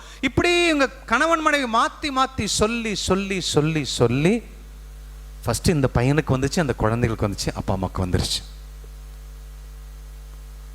செல்கள் எப்படி இயங்குகிறது அப்படின்னா உங்க வாயின் வார்த்தைகள் கட்டுப்படுது அப்படிங்கிறத கண்டுபிடிக்கிறாரு. நாம என்ன நினைச்சுக்கோம், டிஎன்ஏ அப்படிங்கிறது அல்லது ஜீன் தான் இந்த உடம்ப செய்துதான், அதுவும் ஓரளவுக்கு செய்துதான். ஆனால் முழுமையாக செயல்படுவது நாம சொல்ற வார்த்தைகளுக்கு தான். உங்க உடம்புல ஓடுற ரத்தம், உங்க உடம்புல ஓடுற செல்லு அத்தனையும் நீங்க சொல்ற வார்த்தைக்கு அது கட்டுப்படுது அப்படிங்கிறத பயங்கரமா கண்டுபிடிச்சார். அப்போ அவர் என்ன சொல்றாருன்னா, ஒரு உடம்பை இயக்குவது டிஎன்ஏ அல்ல. எந்த அளவுக்கு வராருன்னா, அதை சில பேர் எடுத்தாங்க, ஆனால் அதில் 90% மேலே உண்மை இருக்கு. அப்போ நாம சொல்ற வார்த்தை எப்படி அந்த செல்லு கேட்குது அப்படின்னா, உங்க செல்லு சின்னதா லட்சக்கணக்கில் உங்க உடம்புக்குள்ள ஓடுது. அதை பெருசாக்கி பார்த்தீங்கன்னா இவ்வளோ பெருசு இருக்கும். இவ்வளோ பெருசாக்கி பார்க்கும்போது டாப்ல ஒரு குச்சி மாதிரி ஆண்டனா ஒன்று இருக்கும். ஒவ்வொரு செல்லுலையும் வெள்ளை அணுவா இருந்தாலும் சிவப்பு அணுவா இருந்தாலும் அதில் ஒரு ஆண்டனான்னு தெரியல, ரேடியோவுக்கு ஆண்டனா வைக்கிறோம், டிவிக்கு ஆண்டனா வைக்கிறோம், எல்லாருக்கும் தெரியும். ஒவ்வொரு செல்லுலையும் ரத்த அணுவிலையும் ஒரு ஆண்டனா இருக்கு. அப்போ அந்த ஆண்டனாவுக்கு பேரு இன்ஃபர்மேஷன் ரிசெப்டார், கமாண்ட் ரிசெப்டார். நாம சொல்ற வார்த்தைக்காக காத்திருக்கான் இன்ஃபர்மேஷனை வாங்குறதுக்கு. இந்த ஓனர் என்ன சொல்ல போறாரு, ஆரோக்கியராஜ்ங்கிற ஓனர் என்ன சொல்ல போறாரு, ஐயோ ஒரே போர் அடிக்கு, சோகமா இருக்கு, நான் வாழ முடியாது அப்படின்னு சொல்லிட்டேன்னா எல்லா அணுக்களும் அந்த இன்ஃபர்மேஷனை வாங்கி ஸ்லோவா போய் கிட்னிக்கு சொல்லும், ஸ்லோவா போய் ஹார்ட்டுக்கு சொல்லும், சோகமா போய் மூளைக்கு சொல்லும். இப்படி சொல்லி சொல்லி என் உடம்பு கெடுத்துரும். அதே அந்த செல்லுக்கு நான் நல்லா இருப்பேன், சந்தோஷமா இருப்பேன், வாழ முடியும், நான் பேச பேச பேச விசுவாச அறிக்கை பேச பேச பேச இந்த செல்லு என்ன செய்யுது, என் கண்களுக்கு போய் நல்ல பார்வை கொடுக்குது, என் ரத்தத்தை பியூரிஃபை பண்ணுது, என் இதயத்தை ஒழுங்கா செயல்படுத்துங்கிறத கண்டுபிடிச்சாரு. இந்த 5 பேரை என்ன பண்ணாங்க, அவங்க சொல்லி சொல்லி கேன்சர் வந்ததுனால அதே போல அந்த ரீப்ரோகிராமிங் பண்றாரு. ரீப்ரோகிராமிங்னா அப்படியே மாத்துறது, தலைகீழ ரிவர்சல் அப்படின்னா தலைகீழாக மாத்துறது. நான் மோசமானவன் சொல்லிட்டு இருந்தேன், நான் நல்லவன் சொல்லணும், நான் நேர்மையானவன் சொல்லணும், நான் சாவ மாட்டேன், நான் ஜெயிப்பேன், கடனை அடைப்பேன், என் திருமணம் நடக்கும் நல்ல முறையில், நான் என் புருஷன் நல்லா வாழ்வோம், எங்களுக்கு புள்ள பிறக்கும்யா அப்படின்னு சொல்லி உணர்வு பூர்வமா, அறிவு பூர்வமா இல்ல, உணர்வோட கன்விக்ஷனோட உணர்வு பூர்வமா நான் கன்விக்ஷனோட செய்யும் பொழுது அது அப்படியே அந்த நோய் நீங்குது. இதை ஒரே 6 மாசத்துல அந்த 5 பேரை உட்கார வச்சு டெய்லி அந்த சயின்டிஸ்ட் என்ன பண்ணாரு, எனக்குள்ள இருக்கிற கேன்சர் வியாதி நீங்கி விட்டது, நான் சுகம் பெற்று விட்டேன், நான் நல்ல முறையில் வாழப் போகிறேன், என் அணுக்களே நான் சொல்றத கேளுங்க, நான் சுகத்தோட வாழ்றேன், நான் நல்லா சாப்பிட்றேன், நான் சாப்பிட எனக்கு செரிக்குது, என் ரத்த நாளங்கள் நல்லா இருக்கு, என் கிட்னி நல்லா இயங்குகிறது, என் எலும்புகள் நல்லா இயங்குகிறது, என் ரத்தம் நல்ல முறையில் ஓடுகிறது, எனக்கு நல்ல அறிவு இருக்கிறதுன்னு சொல்ல சொல்ல சொல்ல சொல்ல அப்படியே அந்த ப்ரோக்ராமை ரீப்ரோக்ராம் பண்ணி கம்ப்ளீட்டா 5 பேருக்கும் கேன்சர் வியாதி கம்ப்ளீட்டா ஹீலா இருக்கு. இது சயின்டிஃபிக்கா ரெக்கார்ட் பண்ணியிருக்காங்க. கரங்களை தட்டி கடவுளுக்கு நன்றி சொல்லும். Praise the Lord. ஹல்லேலூயா. இயேசுவே ஆண்டவர், இயேசுவே ஆண்டவர். Hallelujah, hallelujah, hallelujah. Praise the Lord, praise the Lord. அப்போ இந்த புகழ் உள்மனம் இருக்க பல 30 வருஷமா 59 வருஷமா 70 வருஷமா இவன் கெட்டவன், இவன் நல்லவன், நான் இப்படிதான் இருப்பேன்னு தப்பு தப்பா முன் சார்பு எண்ணங்களை புகுத்தி புகுத்தி புகுத்தி புகுத்தி உங்க மனசு கெட்டு போயிருக்காது. எப்படி கழுவ முடியும்? கம்ப்யூட்டர்ல நோய் வந்தா, கம்ப்யூட்டர்ல வைரஸ் வந்தா அதுக்குன்னு சில கெமிக்கல் இருக்கு, அதை போட்டு அதுக்கு ஒரு சாஃப்ட்வேர், அதுல ஒரு கெமிக்கல் இருக்கு, அதை போட்டு எல்லாம் கிளீன் பண்ணா சரியாயிடும். நம்ம மனதை எப்படி கிளீன் பண்றது? அன்பான சகோதர சகோதரிகளே, ஒரே நாள்ல புஷ்ன்னு மாறாது. அதை என்ன செய்யணும்? டெய்லி 2 தான் உபகரணம். 1 பரிசுத்த ஆவியானவர், 2வது இறை வார்த்தை. இறை வார்த்தை தான் கெமிக்கல். நம்முடைய உள்ளத்தில் இருக்கக்கூடிய மனசுல இருக்கக்கூடிய பல நாளா இவங்க மோசம், இவங்க என்ன அன்பு செய்யல, இவங்க கெட்டவங்க, என் பொண்டாட்டி மோசம், என் புருஷன் மோசம், எல்லாம் சொல்லி சொல்லி என் நோய் மோசம், என் இடுப்பு வலி சுகமாகாது, எனக்கு குழந்தை பிறக்காதுன்னு சொல்லி சொல்லி இருக்கிறத பிறக்கும் அப்படின்னு சொல்ல சொல்ல குழந்தை கண்டிப்பாக உருவாகும். கரங்களை தட்டி, இங்க கேட்கிற செய்தி கேட்கிற அத்தனை பேருக்கு கடவுள் குழந்தை கொடுக்க போறாரு. கரங்களை தட்டி கடவுளுக்கு நன்றி சொல்வோம். Praise the Lord. ஹல்லேலூயா. நான் இனிமே கடனாளி அல்ல, நான் இனிமே நோயாளி அல்ல, நான் வாழ போறேன். எனக்கு கிடைக்க போகிற புருஷன் நல்ல புருஷன், எனக்கு கிடைக்க போகிற மனைவி நல்ல மனைவி, என் வாழ்க்கை நல்ல வாழ்க்கை வாழ போறேன். இதை சொல்லி கைகளை உயர்த்தி ஆடி பாடி துதித்து ஆண்டவர் இயேசு கிறிஸ்து பிரசன்னத்துக்கு முன்னாடி, கடவுள் முன்னாடி நீங்க சொல்ல ஆரம்பிங்க. கேன்சர் வியாதி சுகப்படுத்தின கடவுளுடைய வல்லமை நம்முடைய நோய்களை சுகப்படுத்தாதா? கண்டிப்பாக சுகப்படுத்தும், நிச்சயமா நடக்கும். நான் தான் சொல்றேன், சயின்டிஃபிக்கா அணுவா டிமான்ஸ்ட்ரேட் பண்ணி உங்களுக்கு சொல்லியிருக்கேன். நான் 2 மணி நேரம் 3 மணி நேரத்துக்கு சொல்ல வேண்டியதை சுருக்கமாக நான் சொல்லியிருக்கேன். மனது என்பது ரொம்ப ரொம்ப முக்கியம். அதனால தான் இன்னைக்கு சைக்காட்ரி, சைக்காலஜிஸ்ட் டிபார்ட்மெண்ட் எல்லாம் ரொம்ப ரொம்ப மேன்மையாக பாராட்டப்படுகிறது. ஆண்டவர் இயேசு கிறிஸ்து சொல்றாரு இல்லைங்களையா, அந்த விதை விதைக்கிற ஓமையில மார்க் எழுதிய நற்செய்தி 4வது அதிகாரத்தில் சொல்றாரு இல்லையா, என்ன சொல்றாரு? விதை விதைக்கிறான், பாதையோரம் விழுது விதைகள், பாறை மேல விழுது, அங்க ஆழமா இல்லை, அப்புறம் முள் செடிகள் மேல விழுது, அப்புறம் நல்ல நிலத்தில் விழுதுதான் முளைக்குது. அப்ப நல்ல நிலங்கிறது பரிசுத்த ஆவியினால் இறை வார்த்தையினால் நிரப்பப்பட்ட உள் மனது. உங்க மனசு தான் முக்கியம், அதான் இதயம். அந்த மனசுல இறை வார்த்தையும் நல்ல எண்ணத்தையும் நேர்மறையான எண்ணங்களையும், அதனால தான் முதலே சொன்ன சுயநலம் இல்லாமல் நம்ம வெளிப்படுத்தும் பொழுதுதான் வாழ முடியாதான் ஆத்மாவை ஜெயிக்கிறதுன்னு அர்த்தம். அப்போ நம்ம வாழ்க்கையை ஜெயிக்கணும்னா முதல்ல எதிர்மறையா திங்க் பண்றீங்க பாத்தீங்களா, நான் அவ்வளவுதான் அப்படிங்கிறதை தூக்கி போடுங்க. Praise the Lord. ஹல்லேலூயா. இயேசுவே ஆண்டவர், இயேசுவே ஆண்டவர், இயேசுவே ஆண்டவர். ஹல்லேலூயா, ஹல்லேலூயா.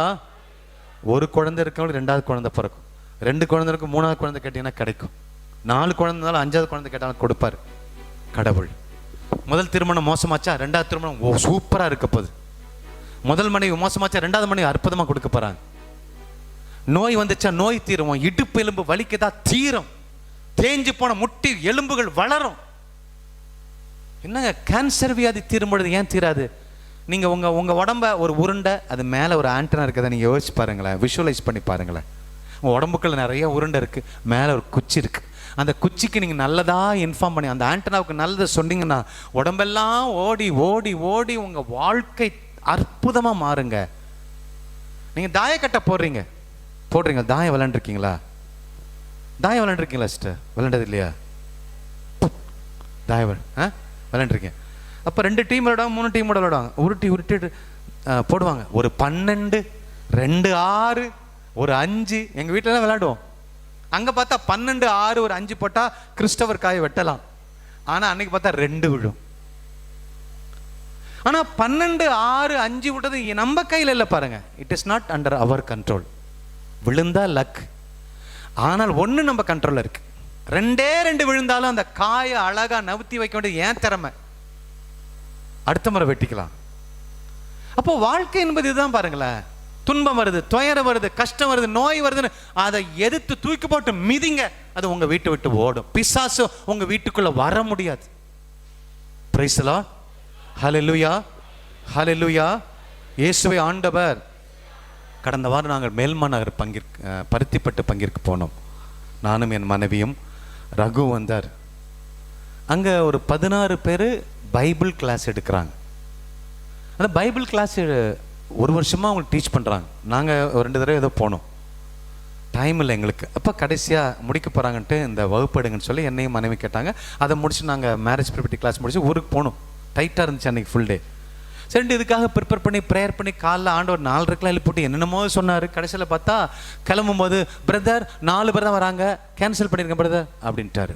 இப்போ சிக்கன் ஆயிடுச்சு. என்னடா கடவுள் காலைல எழுப்பி என்னென்னமோ சொன்னார். 4:30 மணிக்கு முடிச்சுக்கிட்டோம். அவ்வளோ 4:30க்கு முடிச்சுட்டு ப்ரேயர் பண்ணிட்டு இருக்கா. இன்னைக்கு ஃபர்ஸ்ட் டாக் நீ கொடுத்துரு அப்படின்ட்ட, சமர்ப்பணத்தை குறித்து. அப்போது கடவுள் சொல்கிறாரு, இங்கே அந்த மனுஷன் வேற ஒன்று சொல்கிறான் ஆள் அப்படின்னு வேதனை இருந்துச்சு. சரின்ட்டு நான் கிளம்பி போயிட்டோம். சரி ஸ்டெல்லா மேரேஜ் போகலான்ட்டு வீட்டில் யார்ட்டையும் சொல்லலை. ஆனால் பூனமல்லி போன உடனே நான் எனக்கு ஒரு இன்ஸ்பிரேஷன் ஃபோன் பண்ணு, ஒரு சிஸ்டருக்கு ஃபோன் பண்ணு, ஜெசிந்தாங்கிற அற்புதமான ஜெபிக்கக்கூடிய ஒரு சகோதரிக்கு ஃபோன் பண்ணு.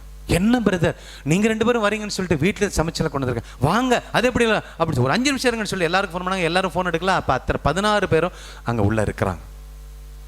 அப்போ பிரதர் வேணான்னு சொல்லிட்டாரு, போனால் தப்பாக எடுப்பார் அப்படின்னு சொல்லிட்டு யோசிச்சுட்டு இருந்தோம். திரும்பி ஃபோன் பண்ணி பிரதர் உடனே போங்க, நான் எங்கள் புருஷனை கூட்டிகிட்டு மருத்துவமனையில் இருக்கேன், நானும் வந்துடுவேன், நீங்கள் வரதுனால கண்டிப்பாக நீங்கள் 2 பேரும் வரதுனால நாங்கள் வந்துடுவோம்னு சொல்லிட்டு அவங்களும் வந்துட்டாங்க. சிஸ்டர் டாக் கொடுத்தாங்க. லேட்டாக தான் போனோம். இதெல்லாம் லேட் பண்ணி லேட்டாச்சு. டாக் கொடுத்துட்டு எனக்கு டாக் கொடுக்க டைம் இல்லை. ஒரு டீ பிரேக் உடனே 5-10 மினிட்ஸ் மட்டும் ஷேர் பண்ணிவிட்டு உடனே 2 பேரும் ஜெபிக்க ஆரம்பித்தோம். கிராஸ் ஹோலி பரிசுத்தாவின் ஆயிலை என் கையில் எடுத்து ஜெபிக்க ஆரம்பித்த உடனே எல்லாம் குதிக்குது, துதிக்குது, அழறாங்க, கதறாங்க. ஆவியான வல்லமை இறங்கி ஒரு அம்மா ஓடுது. அப்படியே கிட்ட வராதிங்க ஏசப்பா, எனக்கு வேண்டாம் வேண்டாம் வேண்டாம், கிட்ட வராதிங்க ஓடுது. அது பாட்டுக்கு நடந்து நடந்து ஓடுது. வேண்டாம் வேண்டாம், நான் போக மாட்டேன் அப்படிங்கிறது. நாங்கள் கையில் சிலுவை பரிசுத்தாவை எடுத்துகிட்டு போகிறோம், ஹோலி ஆயில் வச்சுட்டு போகிறோம், ஸ்தோத்திரங்கிறோம். அவங்க எல்லாம் பயந்துட்டு ஒருத்தர் அந்த அம்மா கீழே விழுப்பது எனக்கு தெரியும். டச் ஆண்டவர் பரிசுத்த தொட்டாரம் கீழே விழுந்துருவாங்க. பேய் ஓடிடும். பேய்க்கு அதுக்கு மேலே வல்லமை கிடையாது. கீழே விழுந்தா மண்டை உடனே யாராவது வந்து பின்னாடி நில்லுங்கன்னா இங்கே பார்த்துக்கிட்டே ஒன்று பாதி அரைகுறையாக நிற்குது. யாருமே வரமாட்டேங்கிறாங்க. அப்புறம் நானும் என் மனைவியும் அந்த சகோதரி 3 பேரும் சேர்ந்து இயேசுவின் நாமத்தில் கட்டளை கொடுக்குற பொல்லாத பிசாசு இந்த மனுஷனை விட்டு போ வெளியே அப்படின்னு சொன்ன உடனே புறப்பட்டு அடிச்சு ஓடிடுச்சு. அதுக்குள்ளே வேர்த்து பொத்துன்னு கீழே விழுந்துட்டாங்க. இதை பார்த்த உடனே அவங்க எல்லாரும் அங்கே இருந்தவங்கெல்லாம் போய் உடனே ஃபோன் பண்ணி எங்களுக்கு டைம் ஆச்சு. அந்த பக்கத்தில் இருக்க எல்லா குழந்தைங்களெல்லாம் கூட்டிட்டு அப்பா அம்மா புருஷன்லாம் கூட்டம் வர ஆரம்பிச்சிச்சு. அன்பான சகோதர சகோதரிகளே, ஒவ்வொரு பெண்ணும் அழுதார்கள். கொஞ்சோண்டு பேர் தான். அதுக்கடுத்து நாங்கள் போய் கிளாஸ் எடுக்கிறோம் 350 பேருக்கு. அங்கே போய் கிளாஸ் எடுத்தோன்னே ஒருத்தன் சொல்கிறான், சாட்சி சொல்கிறான், பிரதர் சிஸ்டர் காலையிலேருந்து கிளாஸ் எடுத்தோம், இந்த கடைசி 2 மணி நேரம் வகுப்பு இருக்க எங்கள் தோலை உரிச்சிட்டிங்க பிரதர் அப்படின்றான். வாழ்க்கையில் மறக்க முடியாது அப்படின்றான்.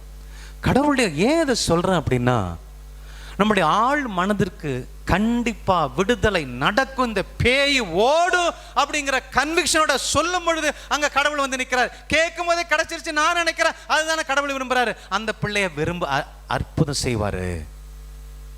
Price the Lord, hallelujah. இயேசுவே ஆண்டவர். அப்போ ஏன் நம்ம ஜெபம் கேட்கல? வெறும் அறிவுபூர்வமா ஜெபிக்கிறோம்.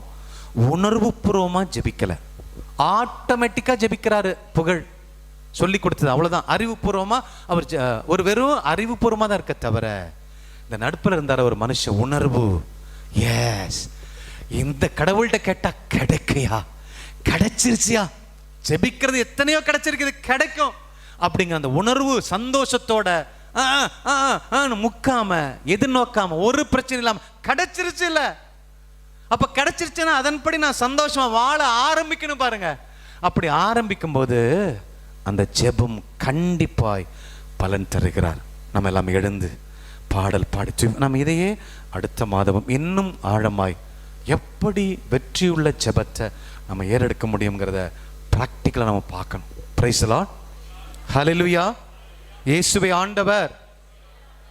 8:55 கொஞ்சம் லேட் இன்னைக்கு, எல்லாத்தினால ஒரு இன்ஸ்பெக்ஷன் வந்ததுனால மன்னித்து கொள்ளுங்கள். ஸோ ஓரளவுக்கு புரிஞ்சிருக்குன்னு நினைக்கிறேன்.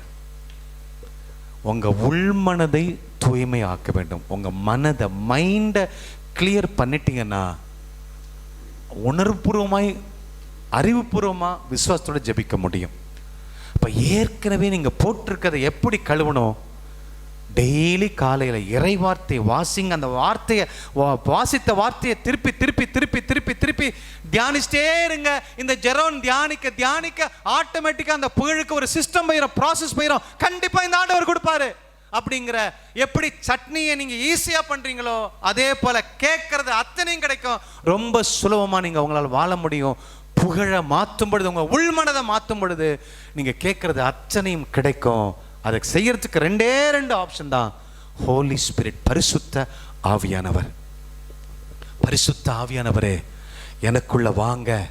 இறைவார்த்தையின் வல்லமையினால் 30 வருஷம் 60 வருஷம் நான் தேவையில்லாம என் மனசுல போட்டிருக்கிற பயத்தை கழுவிருங்க, கழுவுங்க. என்ன பயத்தை எடுத்து போடுங்க, பயந்தாங்குழித்தனத்தை எடுத்து போடுங்க, எதிர்மறையான சிந்தனைகளை எடுத்து போடுங்கன்னு சொல்லி சொல்லி சொல்லி திருப்பி திருப்பி திருப்பி பாடல், இறைப்பாடல், இறைவசனங்கள் கேட்க கேட்க கேட்க ஆட்டோமேட்டிக்கா ஒரு 30 நாள் 40 நாள்ல அல்லது 90 நாட்கள்ல அந்த உள்மனம் பக்கா பியூரா சூப்பரா ஆயிரும். அதுக்கப்புறம் நீங்க கேட்கிற ஒண்ணு கூட வராம இருக்காது. நீங்கள் பெற்றுக்கொள்ளாமல் இருப்பதற்கு கடவுள் காரணம் அல்ல, உங்களுடைய அவிசுவாசம், என்னுடைய அவிசுவாசம்தான். உங்க உள்மனதை சுகப்படுத்திட்டீங்கன்னா இன்னைக்கே உங்களுக்கு கிடைக்கும். தொலைக்காட்சியில யூடியூப்ல பார்க்கிற அன்பு சகோதர சகோதரிகளே, உள்மனதை, உங்க மனதை கிளீன் பண்ணிட்டீங்கன்னா விசுவாசத்தோடு நீங்க கேட்கிற கடவுள்கிட்ட, ஏசப்பாட்ட கேட்கிற அத்தனையும் அவர் கொடுப்பார். மலையை பார்த்து பெயர்ந்து போன்னு சொன்னா அது பெயர்ந்து போயிடும், அப்படியே நடக்கும். அத்தி மரத்தை பார்த்து பட்டு போன்னு சொன்னா அது அப்படியே நடக்கும். என் கடன் தொல்லை தீர்ந்து போகட்டும் என்று சொன்னால் அது அப்படியே நடக்கும். அறிவுபூர்வமாய் உணர்வுபூர்வமாய் நீ ஜெபிக்கும் பொழுது, என் வீடு கட்டப்படணும், என் தொழில் கட்டி எழுப்பப்படணும், என் திருச்சபை கட்டி எழுப்பப்படணும், என் குருக்கள் ஆயர்கள் கட்டி எழுப்பப்படணும். நீ ஜெபிச்சு பாருங்களேன். என் மனைவி பிள்ளைகள் நீதியில நேர்மையில கட்டி எழுப்பப்படணும். நான் ஒரு நல்ல குருவா கட்டி எழுப்பப்பட போகிறேன். நான் இந்த உலகத்தை ஆசீர்வதிக்க போகிறேன். எந்த தீமை எனக்குள்ள வராது, எந்த நோயும் வராது. நான் விவிலியத்தை புரிஞ்சுக்கிட்டு இந்த உலகத்தை கலக்க போகிறேன். அப்படி நீங்க சொல்லி பாருங்களேன். அற்புதம், வல்லமை உள்ள ஊழியக்காரனா உங்களால் மாற முடியும். எந்த தீமையும் எந்த பாவத்தையும் உங்களால் மன்னிக்க முடியும். எந்த எதிர்மறையான மோசமான மனுஷனையும் அன்பு செய்ய முடியும். அப்படி உங்களை வெளிப்படுத்த முடியும். அந்த உணர்வோடு ஒப்புக்கொடுங்க. கடவுளிடம் ஆசீர்வாதத்தை பெற்றுக்கொள்வோம். நீதிமொழிகள் 18வது அதிகாரம் 20-21 இறைவார்த்தைகள். ஒருவர் நாவினால் எதை விதைக்கிறாரோ அதையே உண்பார். ஆமென். தம் பேச்சின் விளைவையே அவர் துய்த்தாக வேண்டும். ஜீசஸ். வாழ்வதும் நாவாலே, சாவதும் நாவாலே. எல்லாம் நம்ம வாயில ஒரு சிலுவையை போடும். இனிமேல் செய்யப்பட வேண்டிய காரியங்கள் அத்தனையும் ஆண்டவரால் ஆண்டு நடத்தப்படும்படி நம்முடைய நாவுகளை ஆண்டவரிடத்துல அர்ப்பணிப்போம். அதை ஒப்பு கொடுத்து நாம ஜெபிக்க போகின்றோம். நம் தேவைகளுக்காக நாம ஜெபிக்க போகின்றோம். ஆனால் அதற்கு முன்பாக நம்முடைய சொந்த விருப்பத்துல, நம்முடைய சொந்த தீய நாட்டங்களினாலே நமக்குள்ளே உண்டாக்கி வைத்திருக்கிற எல்லாவித தீமைகளுக்கு நாம் பொறுப்பேற்றுக் கொண்டு இந்த வேளையில மன்னிப்பு கேட்க போகின்றோம். நீதிமொழி 19:3, மனிதர் தம் மடமையாலேயே வாழ்க்கையை கெடுத்துக் கொள்வர், ஆனால் அவர்கள் ஆண்டவர் மீது சினம் கொண்டு குமுறுவர் என்று சொல்லி எழுதப்பட்டிருக்கின்றது. எல்லாரும் முழந்தாள் படியிடக்கூடியவர்கள் தயவு செய்து முழந்தாள் படிடுங்க. சேரை கொஞ்சம் நவுத்திக்கோங்க, முழந்தாள் படிடுங்க. முற்றிலுமாய் ஆண்டவர் நம்மை கழுவுவதற்கு ஒப்பு கொடுப்போம். Don't blame anybody. யாரையும் நீங்க பிளேம் பண்ண வேண்டாம். உங்க வாழ்க்கையினுடைய பிரச்சனைகளுக்கு, தோல்விகளுக்கு, வியாதிக்கு, கடனுக்கு, நோய்க்கு, எதுக்கும் யாரையும் நீங்க இப்ப பிளேம் பண்ண வேண்டாம். நீங்க இருக்கிறபடியே கரங்களை விரித்து காருண்யரான இயேசு கிறிஸ்துவிடம் ஒப்பு கொடுக்க போகின்றோம். ஏனென்றால் அவர் முற்றிலுமாய் நம்முடைய உள் மனது, ஆழ் மனது, வெளி மனது, நம்முடைய சித்தம் அத்தனையும் கழுவ முடியும். அதனால் உண்டான விளைவுகளையும் அவர் கழுவ முடியும். ஆகவே கரங்களை ஒப்பு கொடுத்து, காருண்யமே உந்தன் மடி நான் தேந்தி வந்திருக்கிறேன்னு சொல்லுங்க. ஏன்னா நம்ம எந்த மனிதராலும் தன்னை சொந்தமாய் மீட்டுக்கொள்ள முடியாது. அதற்காகத்தான் நமக்கு ஒரு மீட்பர் கொடுக்கப்பட்டிருக்கிறார். அவர்தான் ஆண்டவராகிய இயேசு கிறிஸ்து. அது நம்முடைய தகுதியை பொறுத்தல்ல, அவருடைய காருண்யத்தினாலே நம்மை சுகமாக்க விரும்புகிறார். அவர் அது விரும்புகிறார். நம்ம நல்லா இருக்கணும், நம்ம சுகமடையணும், நம்ம மன்னிக்கப்படணும், நம்ம வாழணும், நம்ம செழிக்கணும், நம்ம ஆசையா இருக்கணும்னு சொல்லி அவர் விரும்புகிறார். கரங்களை விரித்து ஒப்பு கொடுப்போம். காருண்யமே உந்தன் மடி தேடும் பாவி நான், உம்மை தினம் மறந்தேனே நான், பாவி என்னை மன்னித்திட மனம் இறங்கும் என்று சொல்லி ஆண்டவருடைய இரக்கத்தை இறைஞ்சி மன்றாடுவோம்.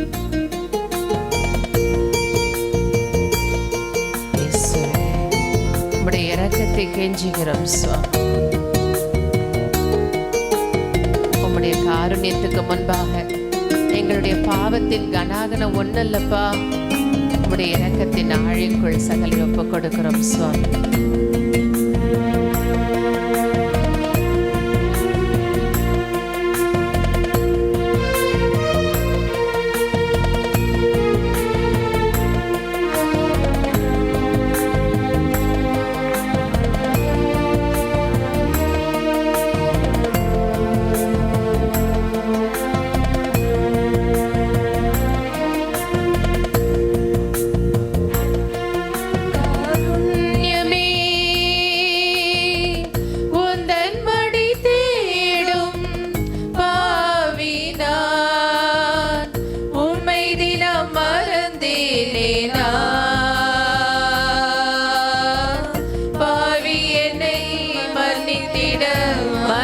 இறங்கும் பாவி என்னை மன்னித்திட மனம் இறங்கும். காருண்யமே உந்தன் மடி தேடும் பாவி நான், உம்மை தினம் மறந்தேனே நான். பாவி என்னை மன்னித்திட மனம் இறங்கும். பாவி என்னை மன்னித்திட மனம் இறங்கும். பண ஆசையில் புகழ் ஆசையில் உலகத்தில் பாவம் நான் செய்தேன். பண ஆசையில் புகழ் ஆசையில் உலகத்தில் பாவம் நான் செய்தேன். உன் கையிலா நீ அறைந்தவர்காய் நீ, உன் கையிலா நீ அறைந்தவர்காய் நீ, தேவனோடு ஜெபித்தவர் நீ. பாவி என்னை மன்னித்திட மனம் இறங்கும். பாவி என்னை மன்னித்திட மனம் இறங்கும். காரு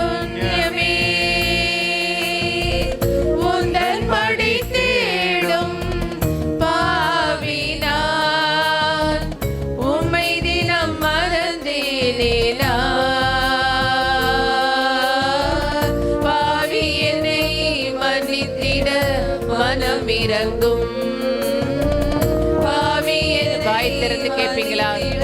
மனம் இறங்கும்.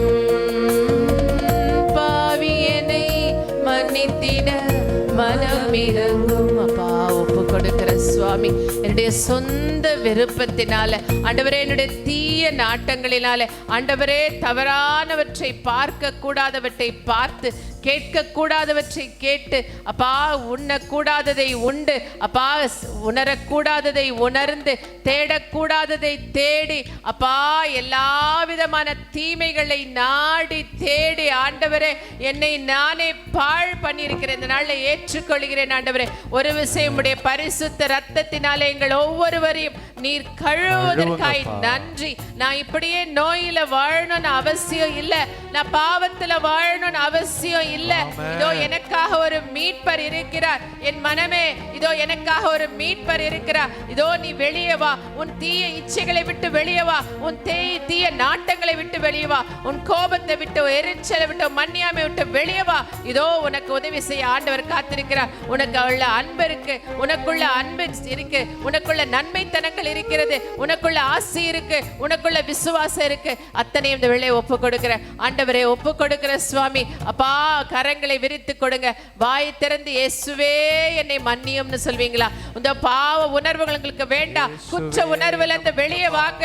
இதோ நான் தப்பு செஞ்சுட்டேன் என்ற எண்ணத்துல இருந்து வெளியே வாங்க. இதை ஒப்பு கொடுப்போம். இயேசுவே என்னை மன்னியும் என்று சொல்லுவோம். உன் பாவம் ரத்த நிறமாய் இருந்தாலும் சரி, அதை வெண்பனியை போல நான் மாற்றுவேன் என்று சொல்கிற கடவுள் நமக்கு உண்டு. அவருடைய பரிசுத்த ரத்தம் நம்ம மீது ஊற்றப்படும். இதோ அவரை நம்புகிற ஒருத்தர் கூட கெட்டு போகாதபடி, இதோ அவரை நம்புகிற அத்தனை பேரும் மீட்படையும்படியாக நமக்காக தன் ஒரே மகனை ஜீவ பலியாய் கொடுத்த அப்பா பிதாவின் அன்பு இந்த வேளையில் நம்மை கழுவும்படியா ஒப்பு கொடுப்போம். எல்லா கரங்களை விரித்து ஒப்பு கொடுங்க. உங்களுடைய தேவையற்ற காரியங்கள், உங்க வாழ்க்கையை ஆண்டு நடத்தக்கூடிய உங்க குடும்பத்துல டிவி ஆளுகை செய்தா, சினிமா ஆளுகை செய்தா, நடிகர்கள் ஆளுகை செய்றாங்களா, தவறான நடை, உடை, பாவனை, பேச்சு, போர்னோகிராஃபி, குடி பழக்கம், சிகரெட், போதை பொருட்கள், லஞ்சம், ஊழல், எல்லா விதமான காரியங்கள், இதோ லவ் பண்ற, சுத்துற, படிக்க வேண்டிய நேரத்துல கடமையை விட்டு தவறி நான் செய்த எல்லா காரியங்களை ஒப்பு கொடுங்க. அது எந்த வயசுல நீங்க செய்தாலும், இதோ உங்களுக்குள் குற்ற உணர்வு இருக்கா? இந்த வேளையில கரங்களை திறந்து,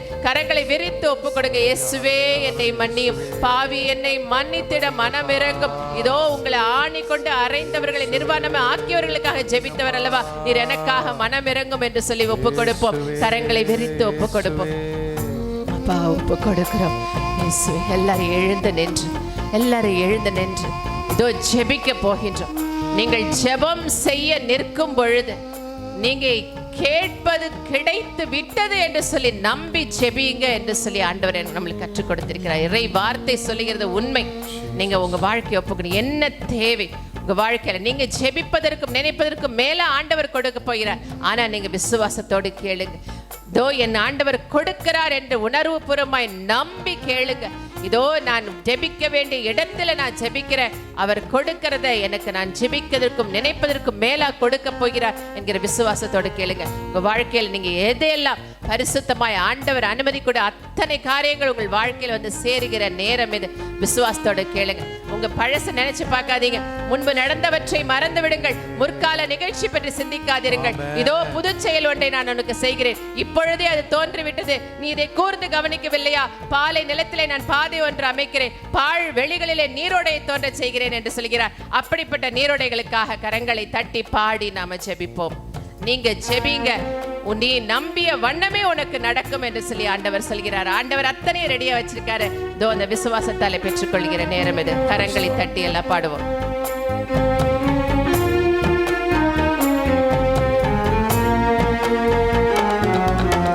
ஜெபி மகனே, ஜெபி மகளே, ஜெபிப்பதனால் நித்திய பலனுண்டு. நீ ஜெபிக்கும் போது நிச்சயம் பதிலுண்டு. ஜெபி மகனே, ஜெபி மகளே, ஜெபிப்பதனால் நித்திய பலனுண்டு. நீ ஜெபிக்கும் போது நிச்சயம் பதிலுண்டு. கண்ணீரோடு ஜெபித்து பார், கதறலோடு ஜெபித்து பார், கடவுள் உனக்கு செவி கொடுப்பாரே. ஜெபித்து பார், கதறலோடு ஜெபித்து பார், கடவுள் உனக்கு செவி கொடுப்பாரே. கடவுள் உனக்கு செவி கொடுப்பாரே. ஜெபி மகனே, ஜெபி மகளே, ஜெபிப்பதனால் நித்திய பலனுண்டு. நீ ஜெபிக்கும் போது நிச்சயம் பதிலுண்டு.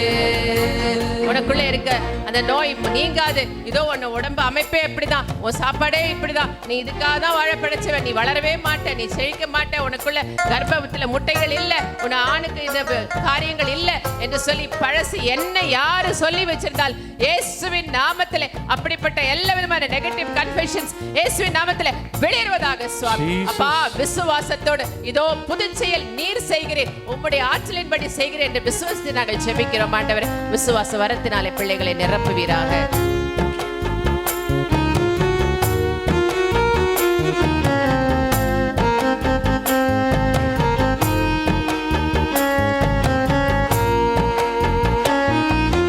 கேளுங்கள் தருவேன் என்றாரே, தேடுங்கள் கிடைக்கும் என்றாரே. கேளுங்கள் தருவேன் என்றாரே, தேடுங்கள் கிடைக்கும் என்றாரே. தட்டுங்கள் திறக்கும் என்றாரே. நம் இயேசு நமக்கு வாக்கு தந்தாரே. அவருடைய வாக்கு ஒருபோதும் மாறாது. தட்டுங்கள் திறக்கும் என்றாரே. தட்ட வேண்டிய இடம் இயேசுவின் இருதயம். நம் இயேசு நமக்கு வாக்கு தந்தாரே. கண்ணீரோடு ஜெபித்து பார், கதறலோடு ஜெபித்து பார், கடவுள் உனக்கு செவி கொடுப்பாரே. கண்ணீரோடு ஜெபித்து பார், கதறலோடு ஜெபித்து பார், கடவுள் உனக்கு செவி கொடுப்பாரே. கடவுள் உனக்கு செவி கொடுப்பாரே. ஜெபி மகனே, ஜெபி மகளே, ஜெபிப்பதனால் நித்திய பலனுண்டு. நீ ஜெபிக்கும் போது நிச்சயம் பதில். அந்த உணர்வோடு கேளுங்க, வாய்ந்த இயேசுவே கூப்பிடுங்க, உங்க வாழ்க்கையை ஒப்புக்கொடுங்க, கரங்களை ஹalleluya ஹalleluya ஹalleluya. அப்பா ஒப்புக்கொடுங்க சுவாமி. அப்பா நீர் சித்தமிட்ட அத்தனையும் நாளே நடக்கட்டும் ஆண்டவரே. ஹalleluya ஹalleluya ஹalleluya ஹalleluya ஹalleluya ஹalleluya ஹalleluya ஹalleluya ஹalleluya. எல்லா வாயை திறந்து ஹalleluya ஹalleluya ஹalleluya ஹalleluya ஹalleluya ஹalleluya ஹalleluya ஹalleluya ஹalleluya ஹalleluya ஹalleluya ஹalleluya ஹalleluya. திறந்து கூப்பிடுங்க. அப்பா ஹalleluya ஹalleluya அறிக்கை செய்யுங்க. நான் வாழ்வேன், நான் இயேசுவே, நான் வாழ்வேன், நான் இறந்தொழியேன். ஆமென் ஆமென். ஹalleluya ஹalleluya ஹalleluya ஹalleluya ஹalleluya ஹalleluya ஹalleluya. நாவதும் உன்னுடைய வாவின் அதிகாரத்தில் இருக்கு. உன் நோய் உன்னை ஒன்றும் செய்ய முடியாது, உன் கடன் பிரச்சனைகள் உன்னை ஒன்றும் செய்ய முடியாது, சில மனிதர்கள் உன்னை அழிக்க முடியாது. ஆமென். தோ உன் நாவின் அதிகாரத்தில் கொண்டு சொல்லு, இயேசுவின் நாமத்திலே இதோ நான் வெற்றி பெறுவேன். சொல்லுங்க, உங்க நோயை சொல்லி சொல்லுங்க, உங்க பிரச்சனையை சொல்லி சொல்லுங்க. இயேசுவின் நாமத்திலே நான் ஜெயிக்கிறேன், இயேசுவின் நாமத்திலே நான் நல்லா வாழ்றேன், இயேசுவின் நாமத்திலே பிள்ளையை நான் ஆசீர்வதிக்கிறேன். ஹalleluya. வாயை திறந்து, வாயை திறந்து, எல்லாரும் வாயை திறந்து. நல்லா வாழ்வப்பா. அதிகாரத்தில் இருக்கு. ஹalleluya. ஒண்ணு செய்ய முடியாதப்பா. ஹalleluya ஹalleluya. அப்பா, பிசாசுகளை எது செய்ய முடியாது ஆண்டவரே. ஆமென் ஆமென். பொல்லாத அசுத்தாவிகளை எதுவும் செய்ய முடியாது. நாங்க கடவுளுடைய பிள்ளைங்கப்பா. நாங்க வாழ்வோம், மிகப்பெரிய மதிலை தாண்டுவோம், கோட்டைக்குள் குதிப்போம், மிகப்பெரிய பிரச்சனையை நசிக்கப்படுவோம், எவ்வளவு பெரிய எதிரிகளை நசிக்கப்படுவோம். அப்பா, எதிரிகள் மத்தியில எங்களுக்கு விருந்தை படைக்கிற கடவுள் எங்களோடு கூட இருக்கீங்கப்பா. நான் வாழ்வேன், நான் சாக மாட்டேன், நான் நல்லா படிப்பேன், நல்ல மார்க் வாங்குவேன், நான் நல்ல மனைவியா வாழ்வேன், நல்ல கணவனா வாழ்வேன், நல்ல வாலிபனா வாழ்வேன், நல்ல ஒரு குருவானா வருவேன், நல்ல ஒரு அருட்சகோதரியா வாழ்வேன், நல்ல ஒரு மனுஷனா ஜெயமெடுப்பேன். நோயுற்று சாக மாட்டேன். எனக்கு குழந்தை பிறக்கும். என் மனைவியின் கர்ப்பப்பையை திறப்பாரு. எங்களுக்கு வாரிசுகள் பிறக்கும். தரித்திரங்கள் நீங்கும். கடன் தொல்லைகளை அடைப்பேன் இயேசுவின் நாமத்திலே. கடன் கொடுக்கிற பிள்ளைகளா மாறுவேன். என் தொழில் சிறங்கும். என் மருமகன்கள் அற்புதமான பிள்ளைகளா வாழ்வாங்க. ஆமென். என் மருமகள்கள் அற்புதமான பிள்ளைகளா வாழ்வாங்க. ஆமென். நான் சிறந்த ஆசிரியரா வாழப் போகிறேன். ஆமென். நான் நல்ல ஒரு மருத்துவரா வாழப் போகிறேன். ஆமென். நான் நல்ல ஒரு நீதிமானா வாழப் போறேன். ஆமென். உலகத்தை ஜெயிக்க போகிறேன். ஆமென். என்னை அழிக்க இந்த உலகத்துல எந்த சக்தியும் இல்ல. ஆமென். நான் பாவம் செய்ய மாட்டேன். ஆமென். தீமைகளை வெறுக்கிறேன். ஆமென். குடிய வெறுக்கிறேன். ஆமென். போதை பொருளை வெறுக்கிறேன். ஆமென். ஆபாச படங்களை பார்க்கிறத வெறுக்கிறேன். ஆமென். பார்க்க மாட்டேன். ஆமென். எந்த தீமைக்கு நான் அடிமை இல்ல. ஆமென். பிசாசுக்கு நான் அடிமை இல்ல. ஆமென். நான் சுதந்திரவாளி. ஆமென். இயேசுவின் பிள்ளை. ஆமென். எங்க வேணாலும் போவேன். ஆமென். எதை வேணாலும் செய்வேன். ஆமென். ஜெயம் எடுப்பேன். ஆமென். வாழ்வேன். ஆமென். என் நோய்கள் சுகமாகிற்று. ஆமென். என் கர்ப்பப்பை சுகமாகிற்று. ஆமென். என் அல்சர் வியாதிகள் சுகமாயிற்று. ஆமென். என் குடும்பத்தில் இருக்கிற மன வியாதிகள் சுகமாயிற்று. ஆமென். என் மனம் திடமான மனம். ஆமென். நான் தைரியமான மனுஷன். ஆமென்.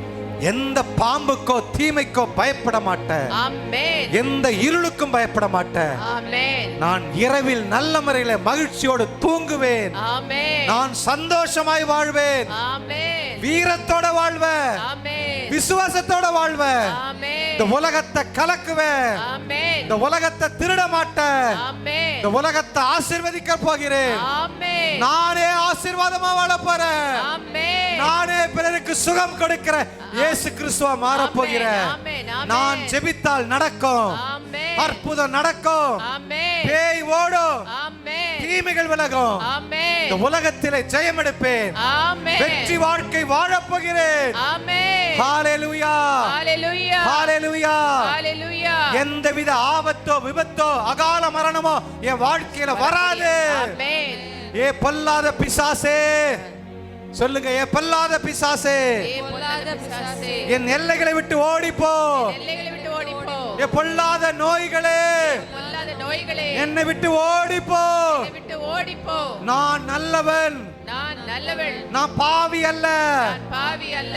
இயேசுவின் ரத்தத்தாலே இயேசுவின் ரத்தத்தாலே கழுவப்பட்ட நீதிமான். கழுவப்பட்ட நீதிமான். நான் நிமிர்ந்து வாழ்வேன். நான் நிமிர்ந்து வாழ்வேன். ஒளிஞ்சி வாழ மாட்டேன். ஒளிஞ்சு வாழ மாட்டேன். மலை மீது உள்ள பட்டணமா வாழ்வேன். மலை மீது உள்ள பட்டணமாய் வாழ்வேன். நான் செழிப்பேன். நான் செழிப்பேன். பிறருக்கு வாரி கொடுப்பேன். பிறருக்கு வாரி கொடுப்பேன். ஹalleluya.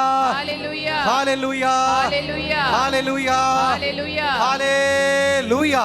ஹalleluya. Praise the Lord. Praise the Lord.